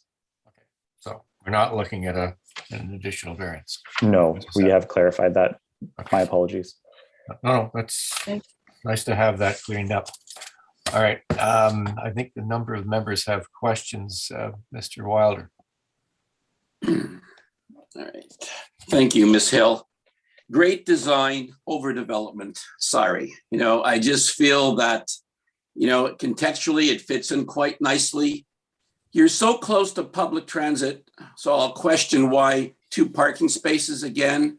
If you were mid-block, if you were much further away, but you're so close to public transit, And when you're working with such a small, tight site, that frankly, I have to agree with a number of the neighbors who really feel that so there's very limited, and I appreciate you got the porches, I understand that, but there's so very limited softscaping versus hardscaping, no interior yard, and basically, you know, the footprint of the building with the garage along the east side and porch on the west side almost covers the entire site in my mind. And the interior yard along the north side is mostly consumed by the parking space, as other people have said. Little room for setbacks or usable open green amenity area, permeable space. So yes, I like your design, but it's not the right fit for this lot. It's just, unless you remove the 2 parking spaces, say, or at least one of them, because you're so close to public transit, and created more amenity area, more green space. I think that's, you know, quite critical. I mean, you're trying to turn, as one person said, the required corner lot setback, the intention of which was to allow for green space and buffering from neighbors, into an area for parking, which I don't see the necessity for. Not when you have good transportation links nearby. This is the inner city, and basically no parking is required. You're putting in 2 parking spaces, you're putting in secondary dwelling units as well. So we now have like 4 units. But again, when we looked at secondary dwelling units, the whole idea was, again, you know, we would be relying on public transit. I really don't see the need for the parking space. I'd like to see more amenity area here, certainly because of the small lot.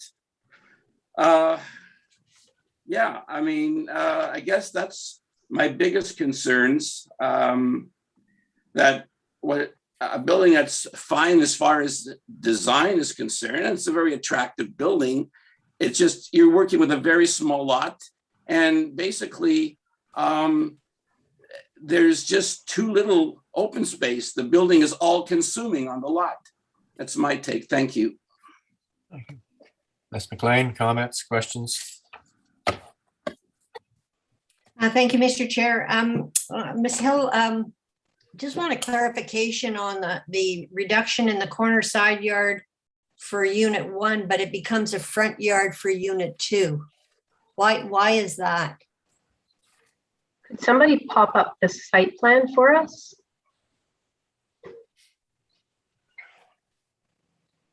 It's hard to explain without a site plan.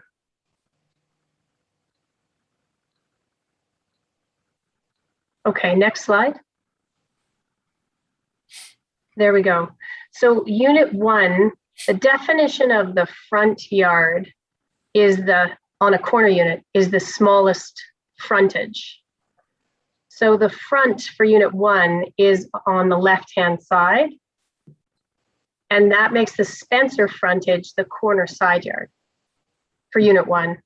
Whereas for unit 2, it only has one potential front, which is onto Spencer. So the Spencer Street setback is the corner side yard of unit 1, but it's the front yard of unit 2. Does that clarify? Well, I guess without a consent application, you're basing it on a potential consent application. Am I correct? That's right. That the unit 2 becomes a frontage. I find it very difficult to deal with these applications without all the applications together, where there's going to be easements. If there's an easement at the back of unit 2 for unit 1 to get to a parking space, like it's difficult to, you know, have it done in stages, I guess. And that would be my comment, but I just thank you for the clarification. Okay. Ms. Oak-Sharon, questions, comments? Thank you. I'm concerned as well about the lack of amenity space. And I was wondering for unit 2, if you had another photo or rendering of the amenity space. We got one, but it was a little bit off perspective. Of the one that's on top of the garage? Right, yes. Do you have anything else that just gives us a fulsome view from a different angle?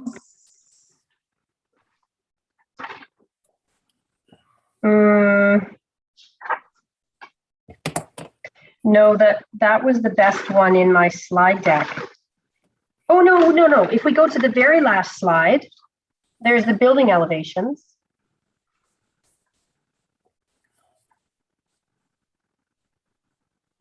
So though these are small, the top right elevation on the right-hand side of it, that would be the deck off to the right-hand side. So it's quite a large area. And I don't have the dimensions handy, but it is the size, it's more than half of the garage roof.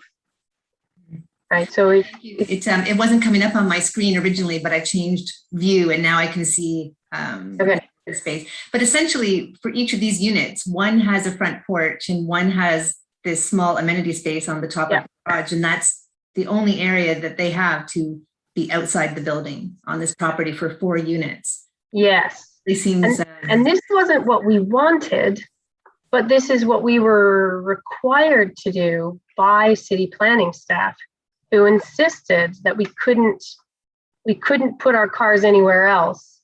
And the owners were worried that they wouldn't ultimately be able to sell those 2 primary units without a car space for each, because though it's close to transit, for larger units, there is an expectation of having a parking space. So originally we were proposing a driveway to unit 1, which would have meant a loss of a little piece of front lawn for the driveway.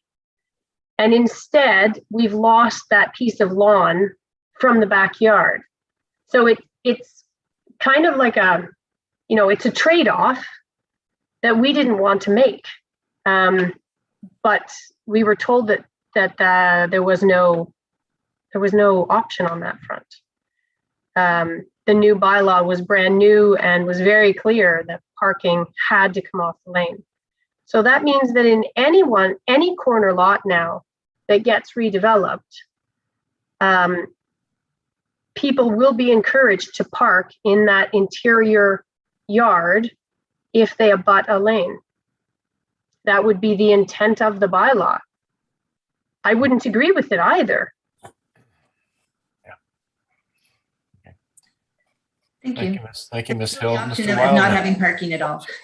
Yeah. Sorry, I'm just going to add that there's still the option of not having parking at all and having an outdoor amenity space. Yeah. And is it possible? I mean, if it may be that the committee is going to take this away and think about whether this is acceptable, the variance request is acceptable, and it might be that you can conclude that it would be acceptable if only for that 1 car. And if there's some way of making that an option in your decision making, I would certainly want to have that on the table. All right. Thank you. Mr. Wildman, questions, comments? Thank you, Chair. Just a couple of quick questions. The parking spot for Unit 1, the one that's on the easement, how does the person who parks there get to Unit 1? If you pop up the site plan again, I can show you. I see there's a tree that's being removed at the end of that shaded area. Yeah, so there would be a pathway running on the north side of the building behind Unit 2 to get to Unit 1. And then you see those 2 little steps off the front porch. So you'd come around and in the front door. We did have a path, like a paved path in mind, but we have deleted it. Actually, and then we had paving stones in mind, but we have deleted it because the forester was concerned that it would negatively impact the tree. Okay. And the way the garage is stepped down towards the lane, that's where that hydro line is sort of going over top, correct? Yeah, that's right. And we did have it. Sorry, is that why it's stepped down there to accommodate the 5 meter sway for the line? So yes and no.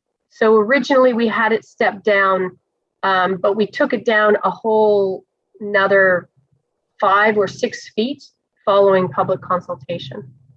And has Hydro now said that's an acceptable design? It doesn't interfere with their sway? We based it on the hydro design guidelines for the setback from wires, and our original higher massing was following their guidelines, and now we're well below their guidelines. Okay. So you're confident that Hydro, based on your adherence to the design standards, are going to be satisfied that there's no longer any issue with respect to sway? That's correct.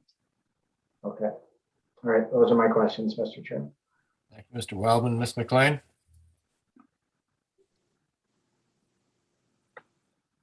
Thank you. Could you just tell me what the width of the lane is? I don't have that handy. I'd have to look on Geo Ottawa, I guess. I think we could maybe eyeball it off of this drawing and say that it's certainly more than the 13.5-foot dimension that's beside it there. So perhaps 16 feet. Okay, thank you. Mr. Wilder, you had a comment or question? Yes, thank you, Ms. Hill. Again, if your client was willing to remove, I mean, I am certain, first of all, you said he's living in one half of the semi.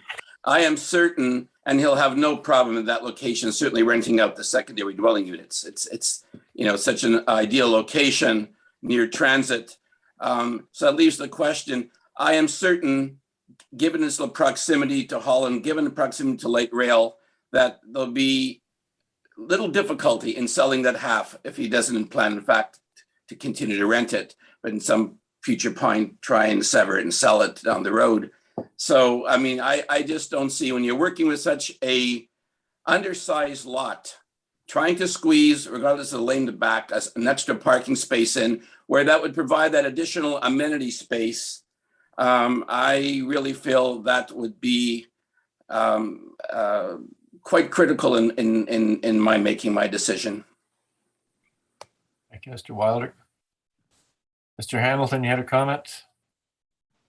Thank you, Mr. Chair. Just to assist in answering Ms. McLean's question, the lane is just under 5 meters wide at 4.87 meters. Okay. Is that lane maintained by the city? Do you know? Yes. Okay. So it's plowed? Yes. Ms. McLean, you had another question? Sorry, no, I forgot to lower my hand. Thank you. Okay. All right.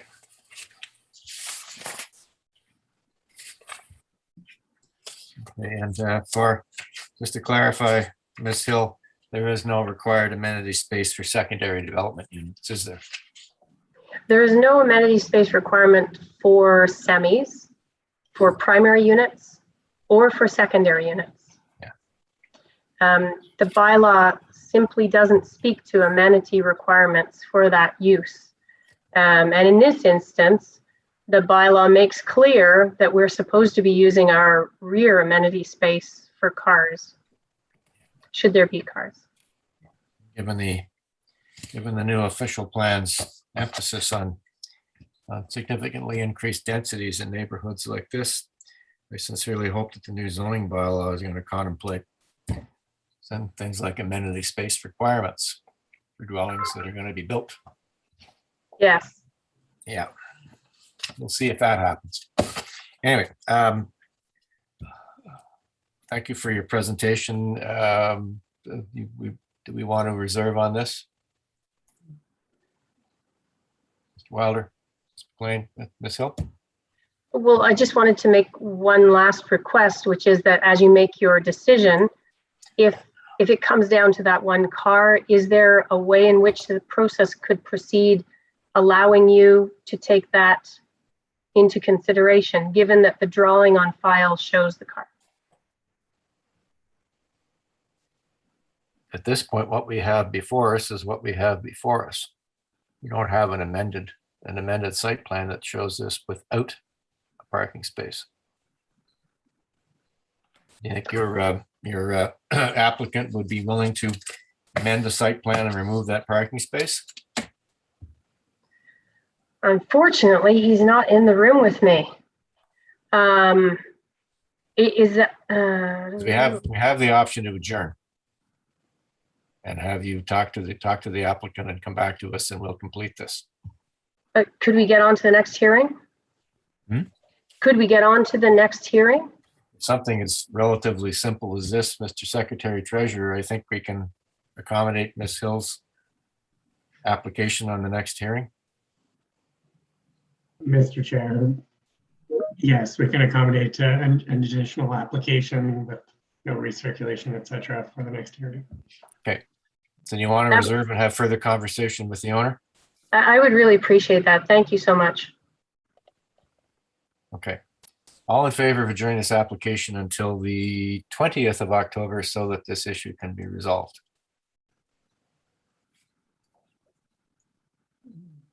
All opposed to adjourning? So we have Ms. McLean dissenting. We will adjourn until the 20th of October. Thank you. Thanks.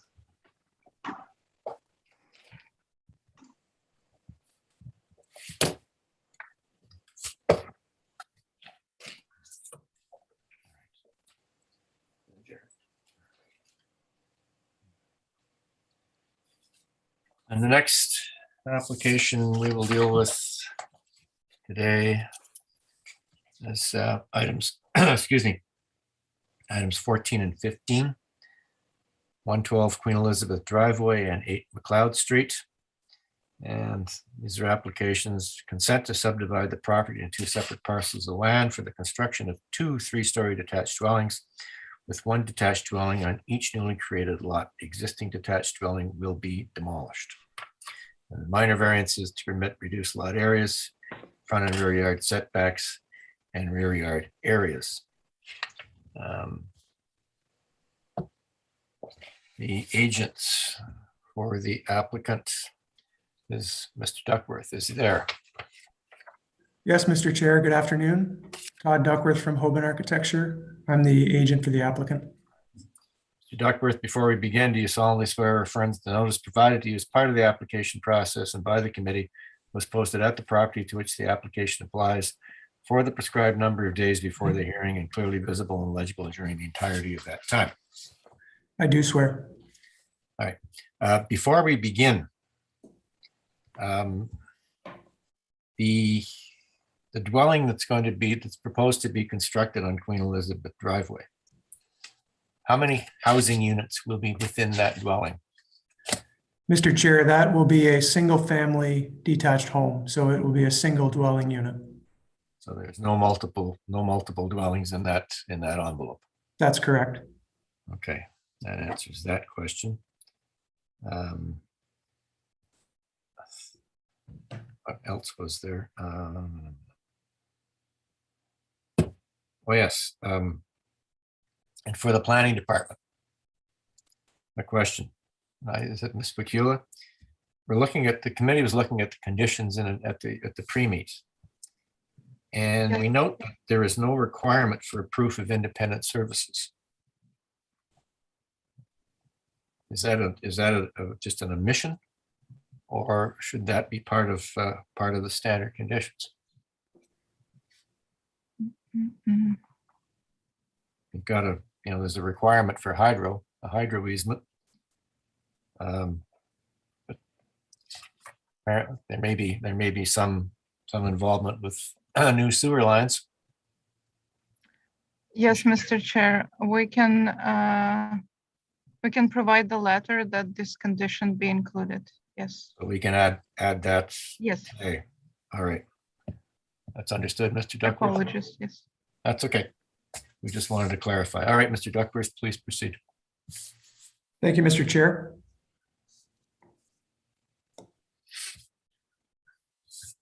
So this is can we back one slide, please? So this is the property located at 8 McLeod and 112 Queen Elizabeth Drive. It's a through lot that straddles, that connects and has frontage on both streets.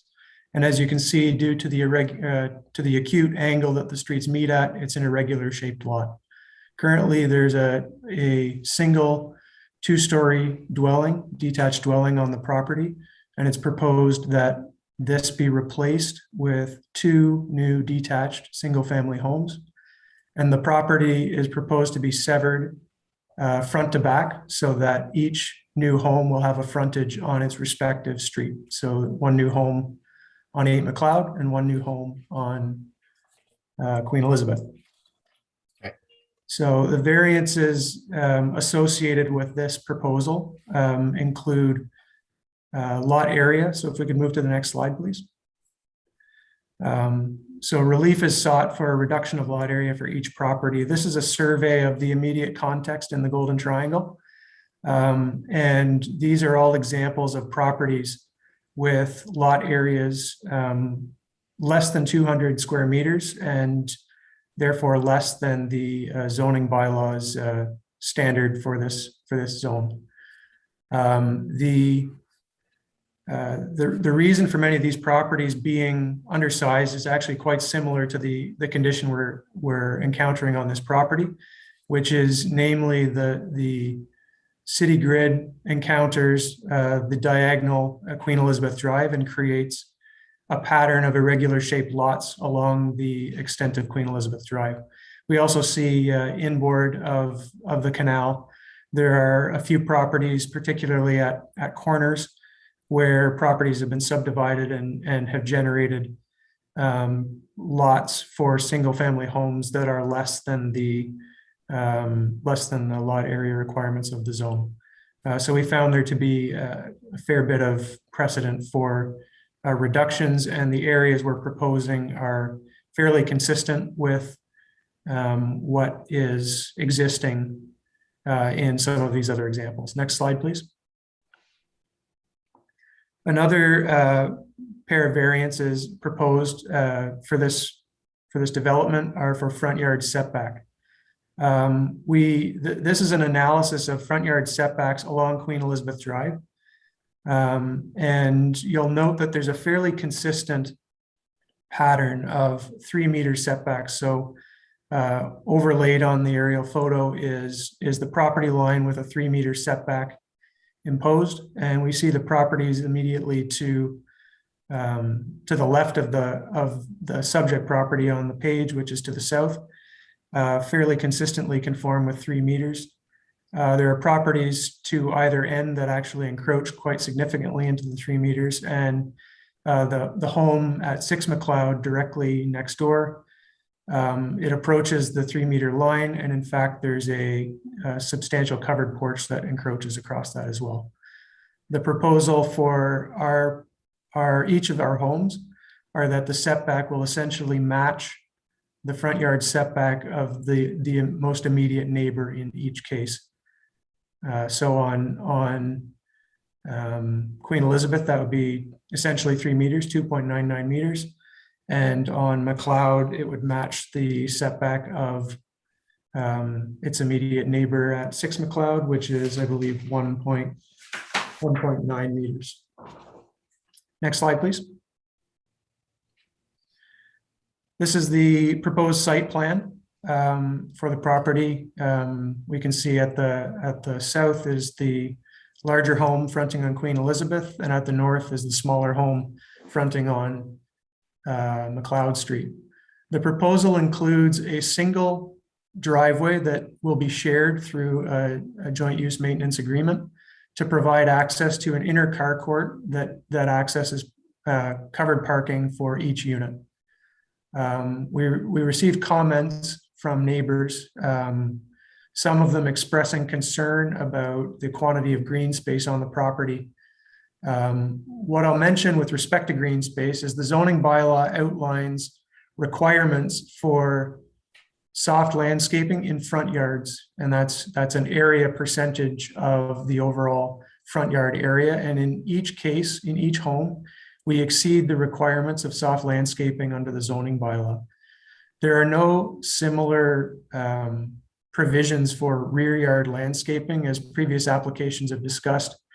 Particularly in urban settings like this one, the streetscape character analysis in the bylaw is pretty clear that parking is not to be accessed directly off of the street through front-facing garages or carports, and that any such parking should be inboard on the site and in rear yards. And so the design of this site plan is set up, as I said, with a minimal driveway to access all parking internal on the site.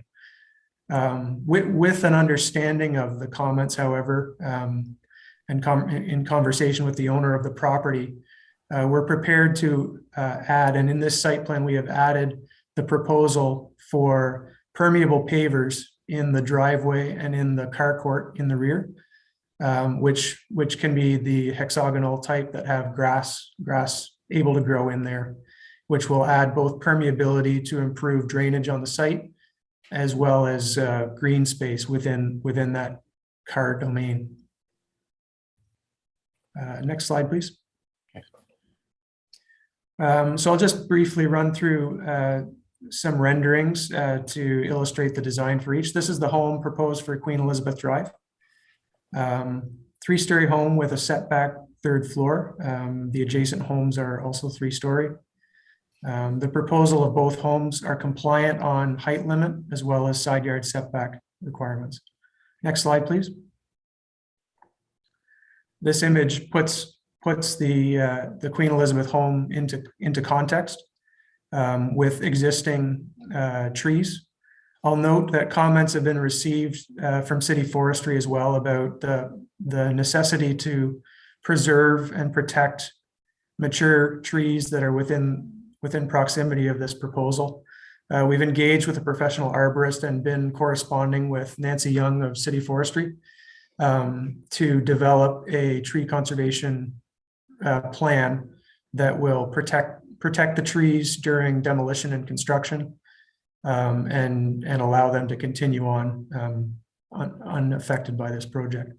So we can see that in context, the trees are pretty significant in terms of defining the character of the streetscape and really mask the home quite significantly. Next slide, please. This is a view from the other direction on Queen Elizabeth. We can see the heritage home at 6 McLeod in the foreground, and then through the tree foliage is photo matched in the view of the new proposed home on Queen Elizabeth. So again, the impact of any development on this property is, particularly on this streetscape, is heavily mediated by the presence of mature trees along Queen Elizabeth. One additional comment I'll make particularly about this streetscape, and perhaps later we can return to another image which illustrates it better, but given the nature of the irregular intersection between McLeod and Queen Elizabeth, this property being one in from the corner is really an outlier among this collection of homes, where this is the only property in this block that doesn't have a building fronting on Queen Elizabeth. It's a bit of a missing piece on this frontage. So to our north, we have 6 McLeod, which engages with Queen Elizabeth through a diagonal wall and prominent front porch that faces the street.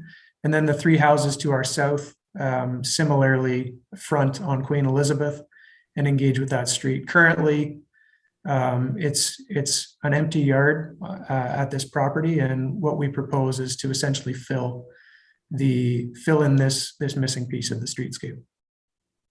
Next slide, please.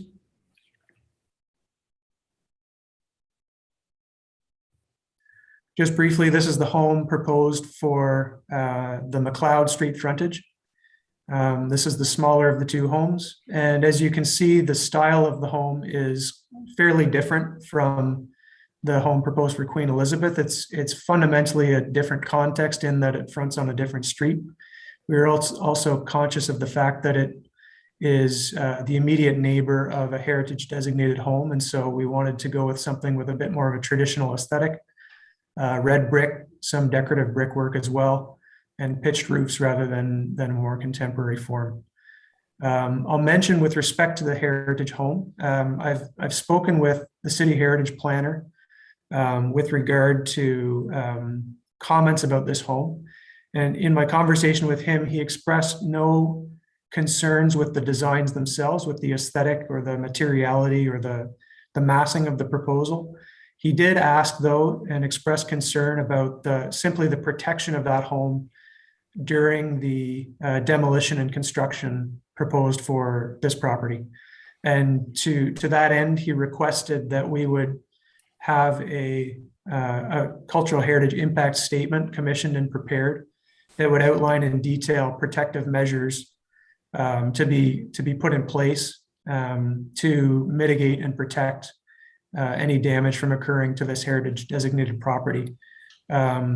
He agreed that this could be a condition of approval for this application, and we've since contacted a heritage professional to have this cultural heritage impact statement and protection plan prepared, and that will be submitted for the satisfaction of the Heritage Department prior to any demolition or building permits being issued. So if we could maybe go back to the site plan, we've received concerns from various neighbors.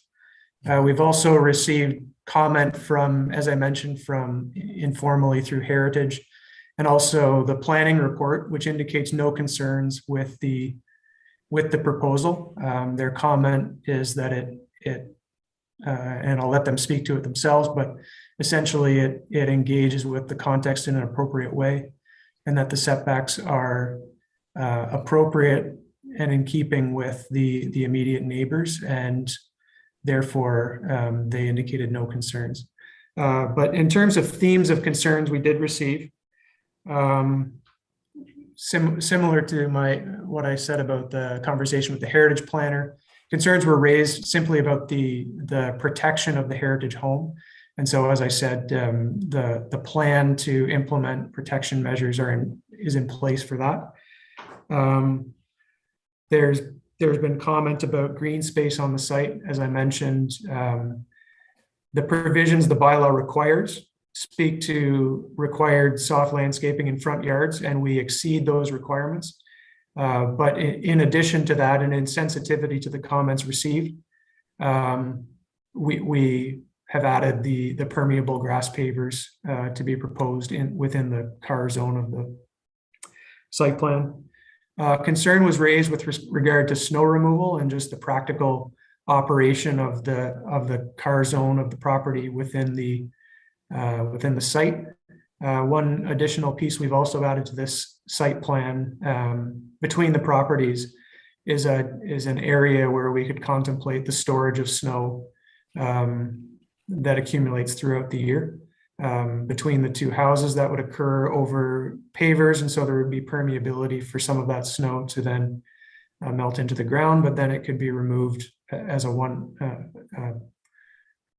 collection at fewer times, and it wouldn't increase the burden of snow accumulation through snowbanks on the street. I guess the last concern theme that I was going to address that's already been talked about was just the building typology, and clarifying that the proposal is for 2 single-family homes, not for a multi-unit development. Perhaps and I'll let Mr. Bateman, the owner of the property, speak to this in more detail, but perhaps where the confusion came from is that I believe Mr. Bateman's owned the property for a few years now and has investigated or done work at various types of or various options of development. One of them, I believe, being a look at a multi-unit building, a condo building. Ultimately, his message was that we're proposing this design because it felt more in context with the neighborhood and more desirable and appropriate. Less lot coverage, more green space, lower density, while still being a development that brings an additional dwelling unit to the property. Mr. Duckworth, The rear of the proposed dwelling at 8 McLeod is what, 2 floors high, 3? It's 3 stories, Mr. Chair. And the garage at the rear of the building is how high? At the rear of the building, it's a carport, and there's living space over top of that. What, up the full 3 floors? That's correct. Okay. So the separation, horizontal separation distance between the rear of the house, the proposed dwelling at 8 McLeod, and the rear of the proposed dwelling at 112 Queen Elizabeth is approximately how much?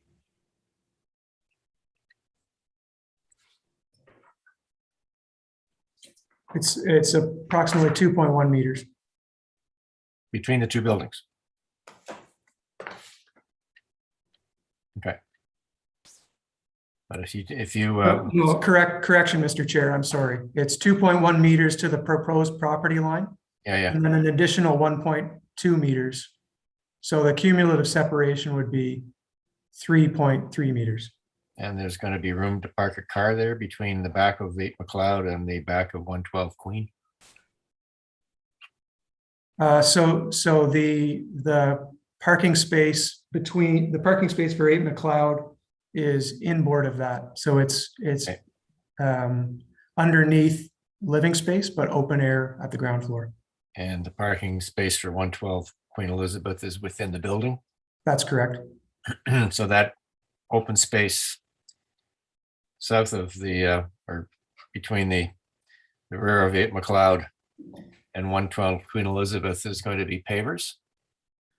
That's what's proposed, yes. So that's basically going to be spillover parking? Well, it's ultimately there to allow extra space for vehicles to maneuver.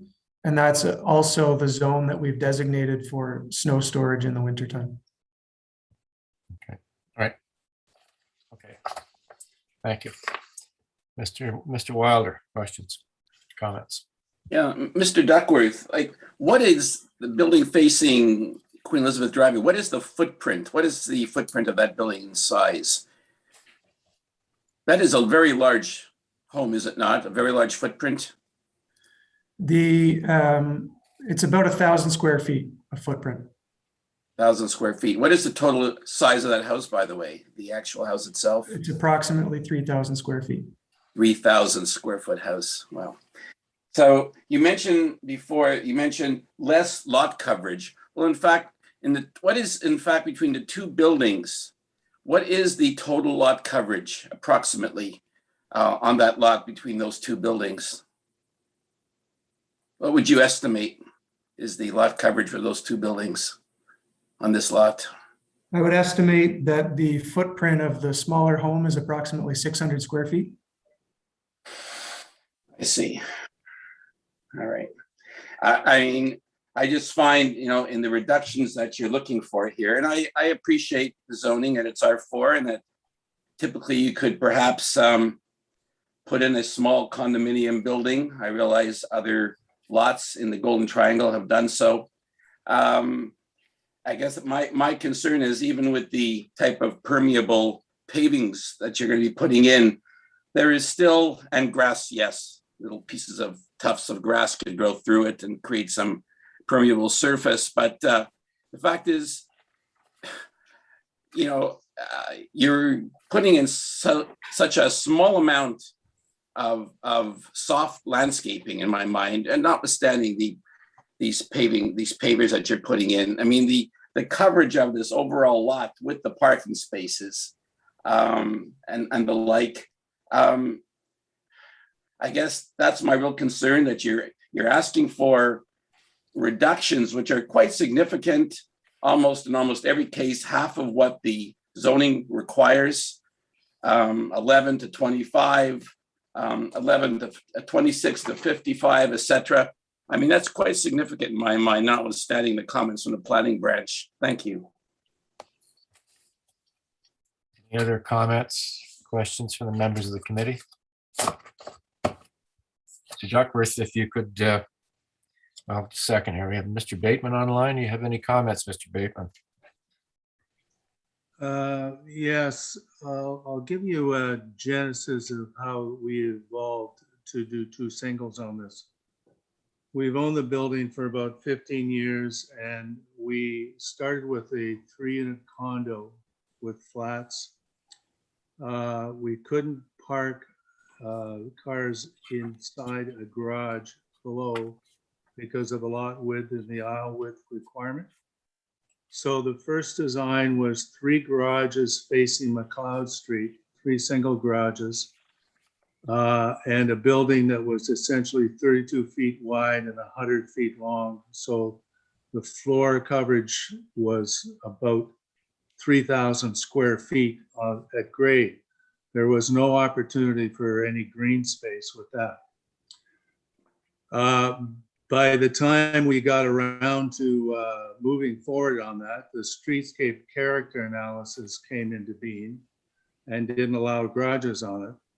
So we contemplated doing 3 or 4 units with surface parking on the first level and 2 floors above it, with a unit facing McLeod Street and 3 units on flats facing Queen Elizabeth.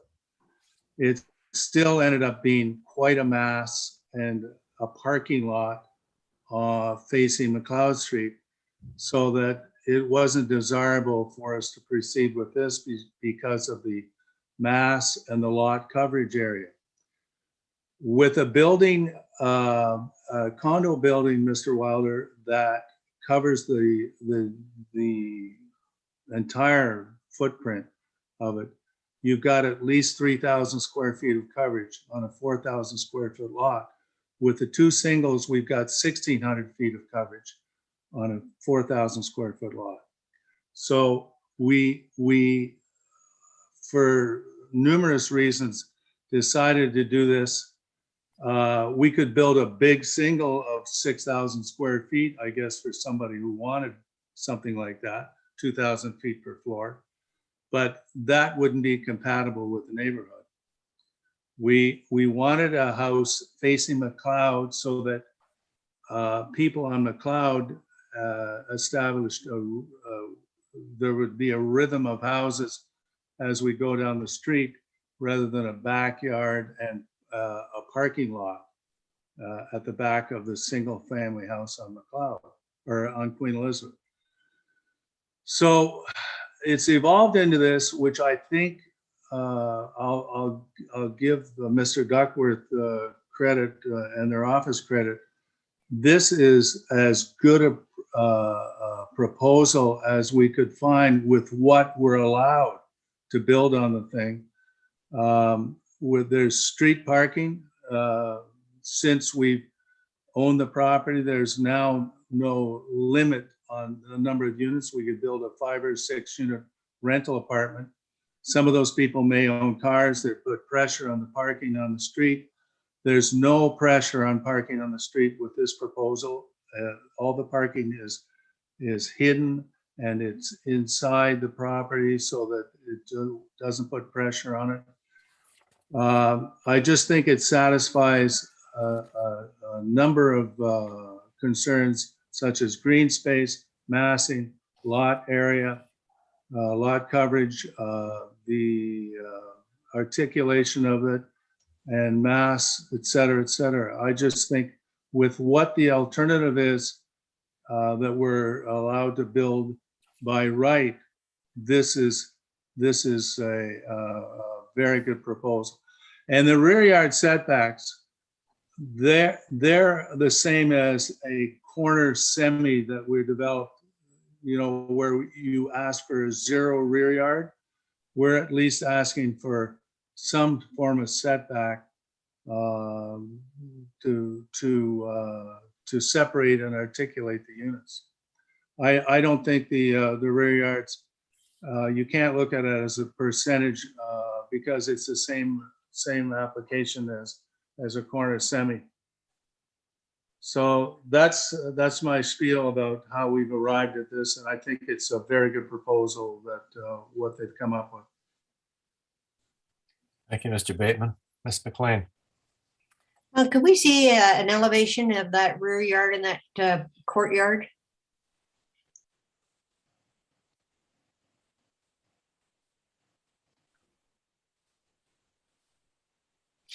I apologize. The package, that's probably the best image. The package illustrates the streetscapes primarily.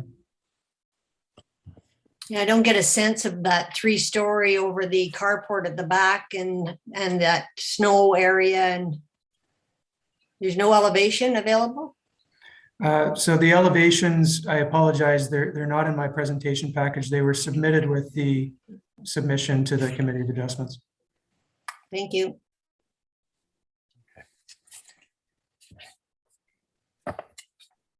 Mr. Duckworth, the 4 tests, how does this application meet the requirements? Thanks, Mr. Chair. So with regard to the variances being minor, we would suggest the front setbacks match the setback of the immediate neighbors. The rear setbacks and areas are, in fact, going back to our analysis of the property or of the broader context of the neighborhood in the Golden Triangle. There are numerous properties that respond to the irregular geometry of properties that abut Queen Elizabeth Drive. And very, very often that results in lot areas and rear yard areas and setbacks that are less than what the bylaw intends. And so with regard to context, I believe the variances proposed are minor. With respect to desirability, again, this facilitates the development of a challenging irregular lot. Currently, as I mentioned, on Queen Elizabeth, we have a neighboring house on either side of this property that engages with Queen Elizabeth Drive. And this property is a gap in that streetscape. This development will facilitate the completing of that streetscape to allow for a building that engages with Queen Elizabeth and with the canal.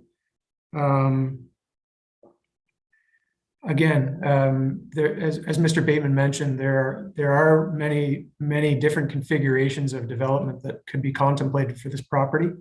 The one we're proposing adds a single dwelling unit, so there is added density, but it's a measured densification and far less density than could be contemplated. And so with respect to that as well, there is less lot coverage than could be allowed. And we've attempted to design a sensitivity around aesthetic as well as site configuration to make it a desirable proposal. With respect to the intent of the bylaw, the buildings proposed are compatible in use and scale to the neighborhood. Predominantly 3-story houses in the neighborhood, and the buildings proposed are compatible with that. And with respect to the official plan, again, it's strategic development within the urban core, adding a dwelling unit, but doing it in a manner that is sensitive to what the neighborhood can bear. Thank you, Mr. Duckworth. I believe we also have Mr. Turner from 114 Queen Elizabeth Driveway who wishes to speak to this matter. Is he there? I'm here. This is not Mrs. That's It's Mrs. It's Gail Turner. Okay, Sorry. Mrs. Turner. All right, that's fine. Thank you.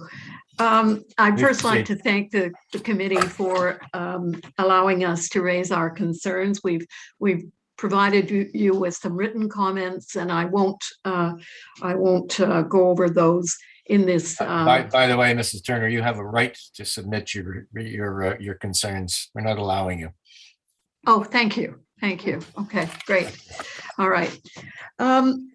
Obviously, what we think is that what Mr. Bateman is proposing is just too big for the space. It's too muscular for the streetscape along this block of Queen Elizabeth. We have very little comment to make about the house that is being proposed for McLeod. But our concern is this house looms out on the street in ways that the other homes along here do not.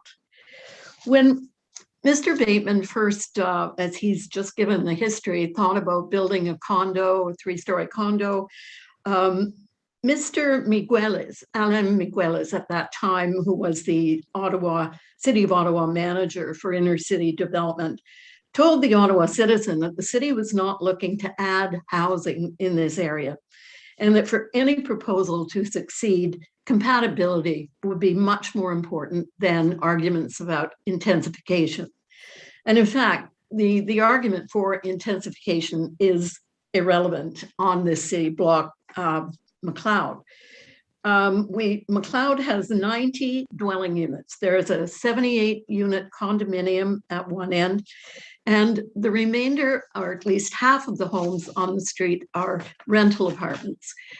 In fact, the house that Mr. Bateman would plan to tear down, and we're not great fans of this house, but it houses 8 people at the current time. So what's being proposed certainly is not an argument in favor of intensification.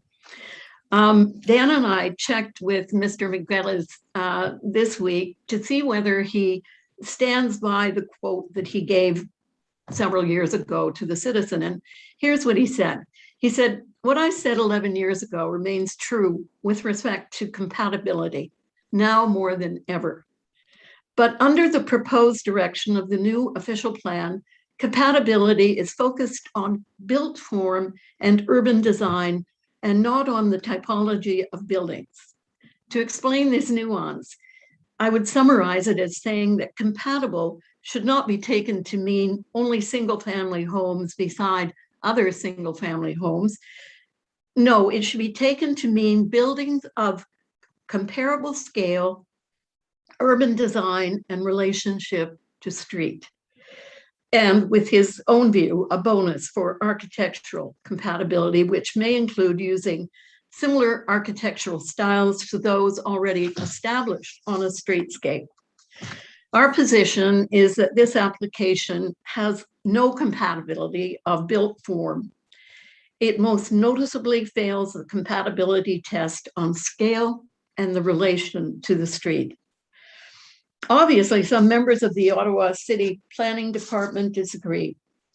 And if the Committee of Adjustment concurs with the planner's position, obviously we'll be extremely disappointed. We've lived at 114 for the last 45 years, as have our neighbors to the south.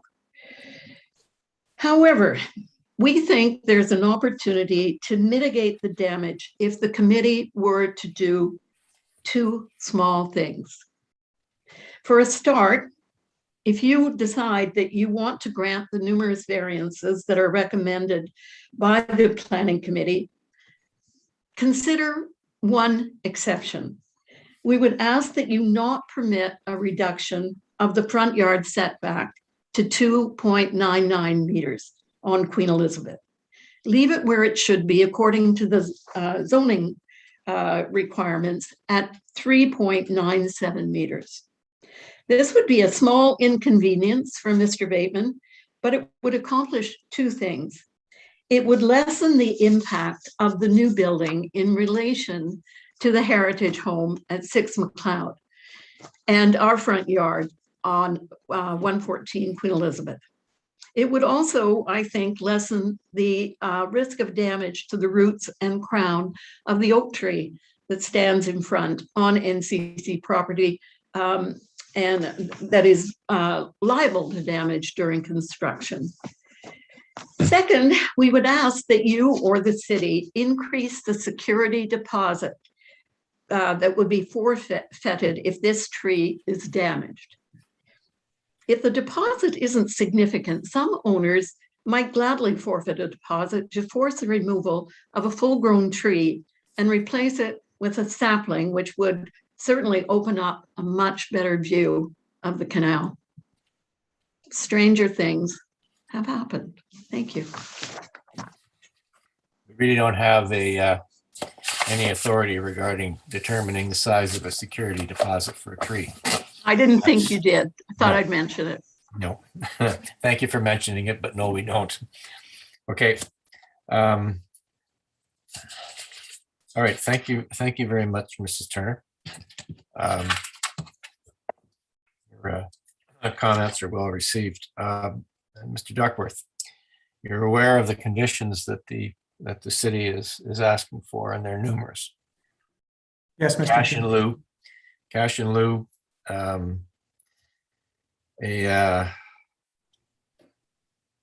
heritage property cultural heritage impact statement. Has that been completed? Is it being completed? That's the report I mentioned through correspondence with the heritage planner. So what they agreed to is that would be a condition of approval as opposed to something that would be prepared up front. So we've engaged a heritage consultant to prepare that. Okay, document. so that's pending. Yeah. And under 2, all blasting to be within Ottawa standard. You're aware of that. And under 2 as well, notification letter in compliance with city specification. You're also aware of that, no doubt. Condition 3, development agreement to include securities for 2 years for the protection of the tree on NCC property. An existing dwelling removed, structure straddling property line removed or relocated, grading and drainage plan, a joint use and maintenance agreement, a noise attenuation study due to the proximity to Queen Elizabeth driveway, no doubt, and a hydro easement has to be provided. And of course, with our initial discussions today, we've added proof of independent services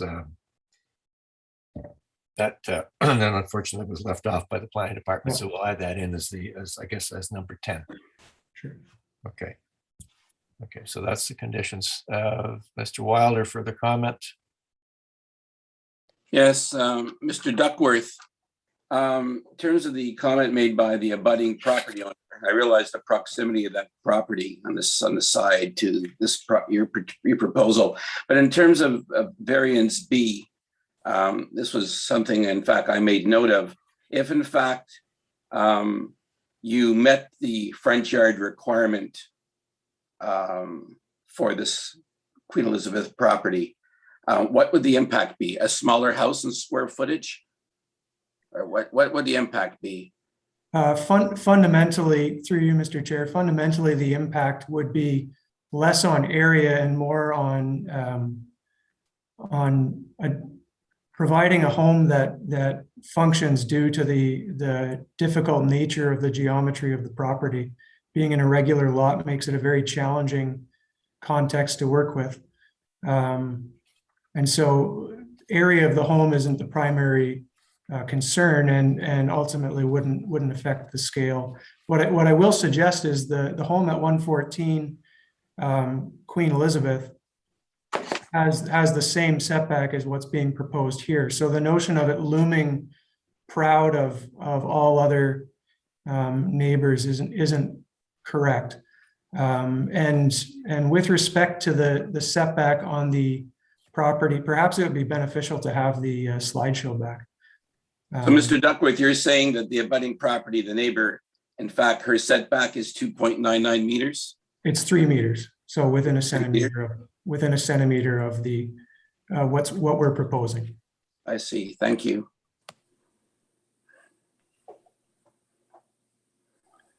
Back one slide, please. This was the analysis that I conducted to test the comment about a house looming forward. And as I mentioned, the 3 meter setback is a fairly consistent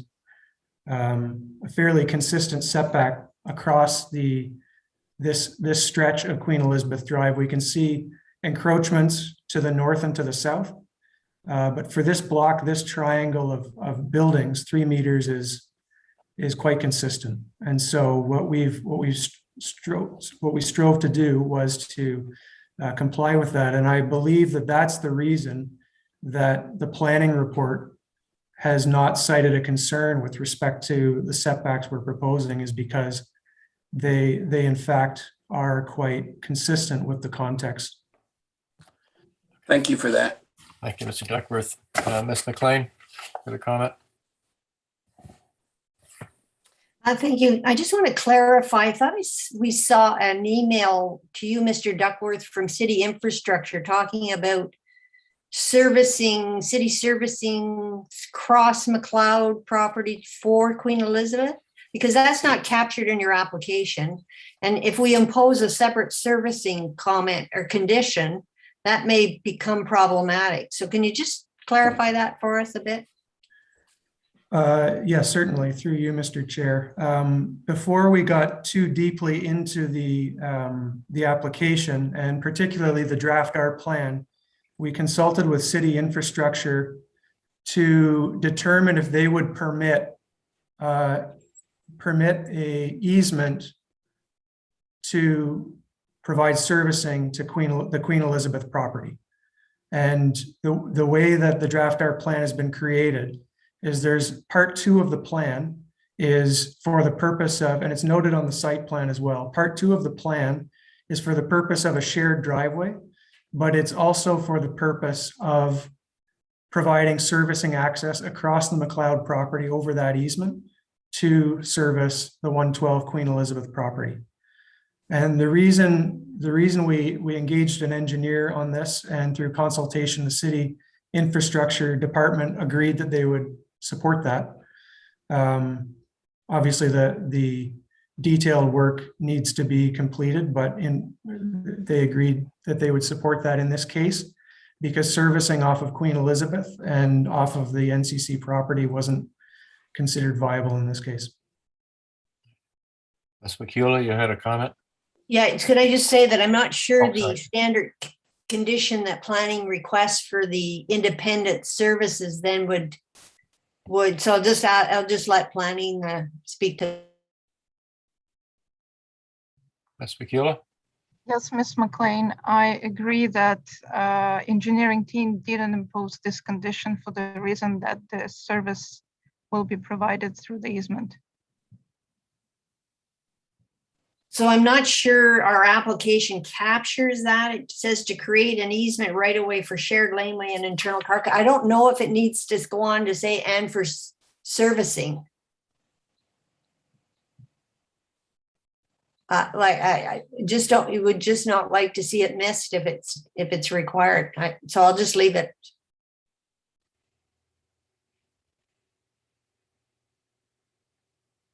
Mr. Wildman? Yeah, I was. As a former employee in infrastructure. I was just going to say that, I think it makes sense to have the easement in the same location as the driveway. And I can see why they would have said that. But absent of a condition that actually says that there'll be a conveyance of an easement, we're missing our opportunity. So my thought is that either as a separate condition or rolled into the other one, that it should say that conveyance conveyance of an easement for the purposes of servicing. I don't know whether the infrastructure staff would agree in this case to servicing off of one or two. My gut is telling me they'd still have 2 independent services. They'd just be within the easement. And I see Mr. Duckworth nodding his head, so I think that one could stay. And just simply say convey an easement for to the satisfaction of the general manager for the access of the maintenance to the service. I think that would be the best way to go, and I think that would achieve everything. And I'm just I think Mr. Duckworth would agree, but perhaps he'd like to chime in. Mr. Duckworth? Mr. Chair, that's our intention, was for that laneway to also act for the servicing corridor for the 112, and that they would be separately serviced. I guess we have to modify the wording of the one we've added regarding independent services to pick up what Mr. Wildman has been discussing and Ms. McLean has been questioning.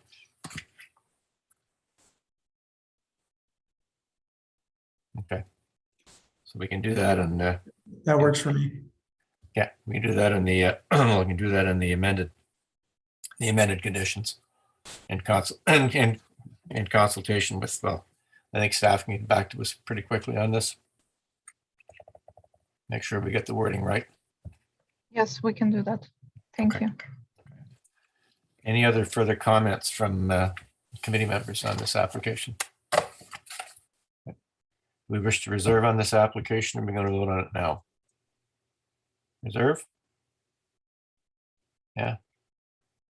I prefer to reserve. So I think what we'll do is, I seem to be a majority of us are preferring to reserve on this. We're going to reserve on this application, then you'll receive the notice of our decision in 10 days. Thank you very much. Thank you, Mr. Chair and the committee. Happy Thanksgiving. You as well.